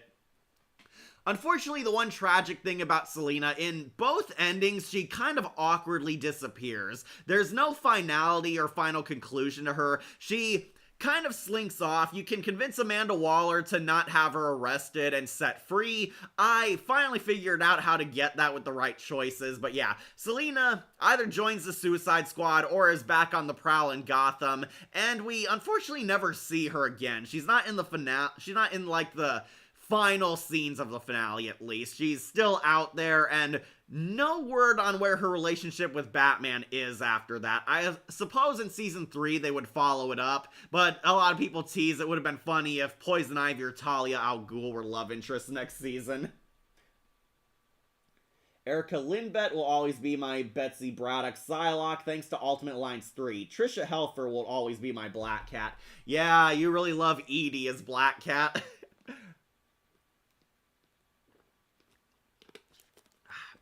So anyways, yeah, this Selina, she's perfect. She was perfect on my Catwoman tier, and she's perfect in Telltale. This is easily one of my top 3 favorite Catwomen ever, and she is definitely going on Bat God, right behind the Dark Knight and Bruce Wayne himself. But yeah, we did it. We finally completed this list. Sorry it took so long, but hey, we like to have fun here. So, we'll go over it one last time for any newbies here. What is this? Bat spit? The worst ones? Joe Chill, he tried to murder a child, he sucks, he's the worst one. But Mayor Hill and Amanda Waller, also terrible authority figures, definitely going in rock bottom. In crap, we have mostly disappointing characters. Eli Nabel, John Oliver's Creeper, Agent Blake, Regina, Commissioner Grogan barely did anything, and tragically, Renee Montoya. This might be my least favorite interpretation of Montoya, because she didn't get to do anything. Here's hoping she becomes the girl question next season. The I love you choice felt like a very satisfying closure to me until first season. Yeah, me too, Bodhi. I really love that scene. That's why I picked the Vigilante path. It is done. I've been sick, I needed the noise. Hey, John Smith, glad you made it. Next to Alright, the okay characters, Dr. Leland, Rumi Mori, that kid the Veils adopted, Tweedledee and Tweedledum, the ventriloquist, without Scarface. Blockbuster, the lukewarm Mr. Freeze, Matthew Mercer, and Carmine Falcone, they're alright. They did their job. They're not the worst characters ever, but not too much to talk about. Then great, evil Thomas and Martha Wayne and Victor Zsasz. They were definitely fun characters. Wish they got a lot more to do, but they ended up just being great. Then amazing Oswald Cobblepot, aka the Skinny Penguin. I thought he was definitely amazing. He had fun moments. Jason Spizak really knocked it out of the park. Agent Avesta, really liked her. She's sweet and hot and kicks ass. Alfred, wanted to put you onto S tier because you were such a cool butler and cool father figure, but that final choice pissed me off. Robin Atkin Downs is Riddler, underrated. He's going on amazing. Wish he got more, but he got killed off. Then Lucius Fox, really liked him. Who doesn't love Lucius Fox? Especially Lee Everett playing him. Villain Joker, almost made it to S tier, but I did not like how his ending went. Then Tiffany Fox, also almost made it to S tier, but again, the final choice kind of made me miffed on that. But Tiffany Fox, really liked her as Batgirl or Girl Batwing, whichever you want to call her. She is definitely the top girl of amazing. Further seasons, great list. Glad I could be here. Glad you were here too, Bodhi. It's done. Since if Batwoman do with Catwoman in Telltale games, why not Nightwing do with Starfire and Teen Titans? Yeah, that would make big money. Starfire and Nightwing finally kissing it and possibly doing it. Not sure how old they'll make them, though, if they do a Teen Titans game. It might be awkward if they're teenagers. Anyways, S tier, Bat God, Bane. JB Blank from Arkham Origins is back as the Masked Luchador. What's not to love? Two-Face. They actually made another tragic Harvey Dent again. Really liked it. Hope Travis Willingham comes back to play Harvey Dent because he was awesome. Vicky Vale, aka Lady Arkham / Lady Scarecrow. Underrated villain. She was a pretty kick-ass monster and a very deeply layered tragic villain and had one of the coolest final boss fights in a Telltale game. So of course she's going on here. Harley Quinn. This is the first Harley Quinn I've loved since the animated series. I guess technically Arkham Asylum too, since Arlene Sorkin played her there, but yeah, underrated Harley Quinn. She kicks ass, she looks hot, she's scary, she's threatening, she is a bad bitch. She's gone up here. Commissioner Gordon, also underrated Gordon, really liked him, really reminded me of Bob Hastings and Gary Oldman's Gordon. This guy is pretty kick-ass, he's definitely a cop I trust. Vigilante Joker. I really love the Vigilante path. John Doe's character arc is fully fulfilled and utilized in this path of the character. Really like this guy, and they made the Joker super deep in this story. Love John Doe as a villain, but as a vigilante too. Then Catwoman, she's my DC crush, of course she's up here. Laura Bailey knocked it out of the park, super sexy thief, and they actually gave you the dating Catwoman simulation, so of course she's a bat god. Then up top, Bruce Wayne and Batman. Yep, he's awesome. This is one of my favorite interpretations of Batman ever, so much that he made my top 10 best Batman. What more can I even add? Watch that video if you want more, but he's going on to number 1 of Bat God. Tiffany can also become a member of the agency. That's right, thanks for reminding me, Ira. She can join Amanda Waller instead if you pushed her away. Sorry, just reading the comments. Bye, Kat. Bye, Kira. That completes my list. If you're curious, I did do a lot of tweets talking about Season 3.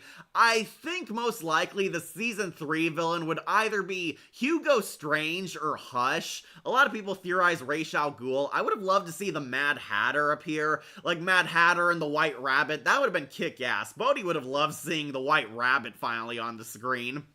But yeah, I think Hush or Hugo Strange were my bets for who the next villain would be, but here's hoping Season 3 of Telltale's Batman becomes a reality. But for now, this completes my tier list. Take one last snapshot if you can't see them all. I rated them all, got a lot of good, though most bad ones were mostly alright, some lame characters, but Telltale series is awesome, and it gave us some terrific spins on some iconic classics. Batman the Telltale series rocks, I highly recommend it, and as you can see, it has some of my favorite incarnations and characters ever. Highly recommend playing this video game. But yeah, that completes my list, so I guess I should set you guys free for now. Thank you all for joining us. We'll see what our next tier list is, but I really wanted to talk about Batman's Telltale verse, since it holds a special place in my heart. But yeah, you guys can get going now. Remember to like, comment, share, and subscribe, or just tune in for more videos posted here on Wolf Entertainment. I'm your host, Catastrophe, and we'll see you next time. Same cat time, same cat channel.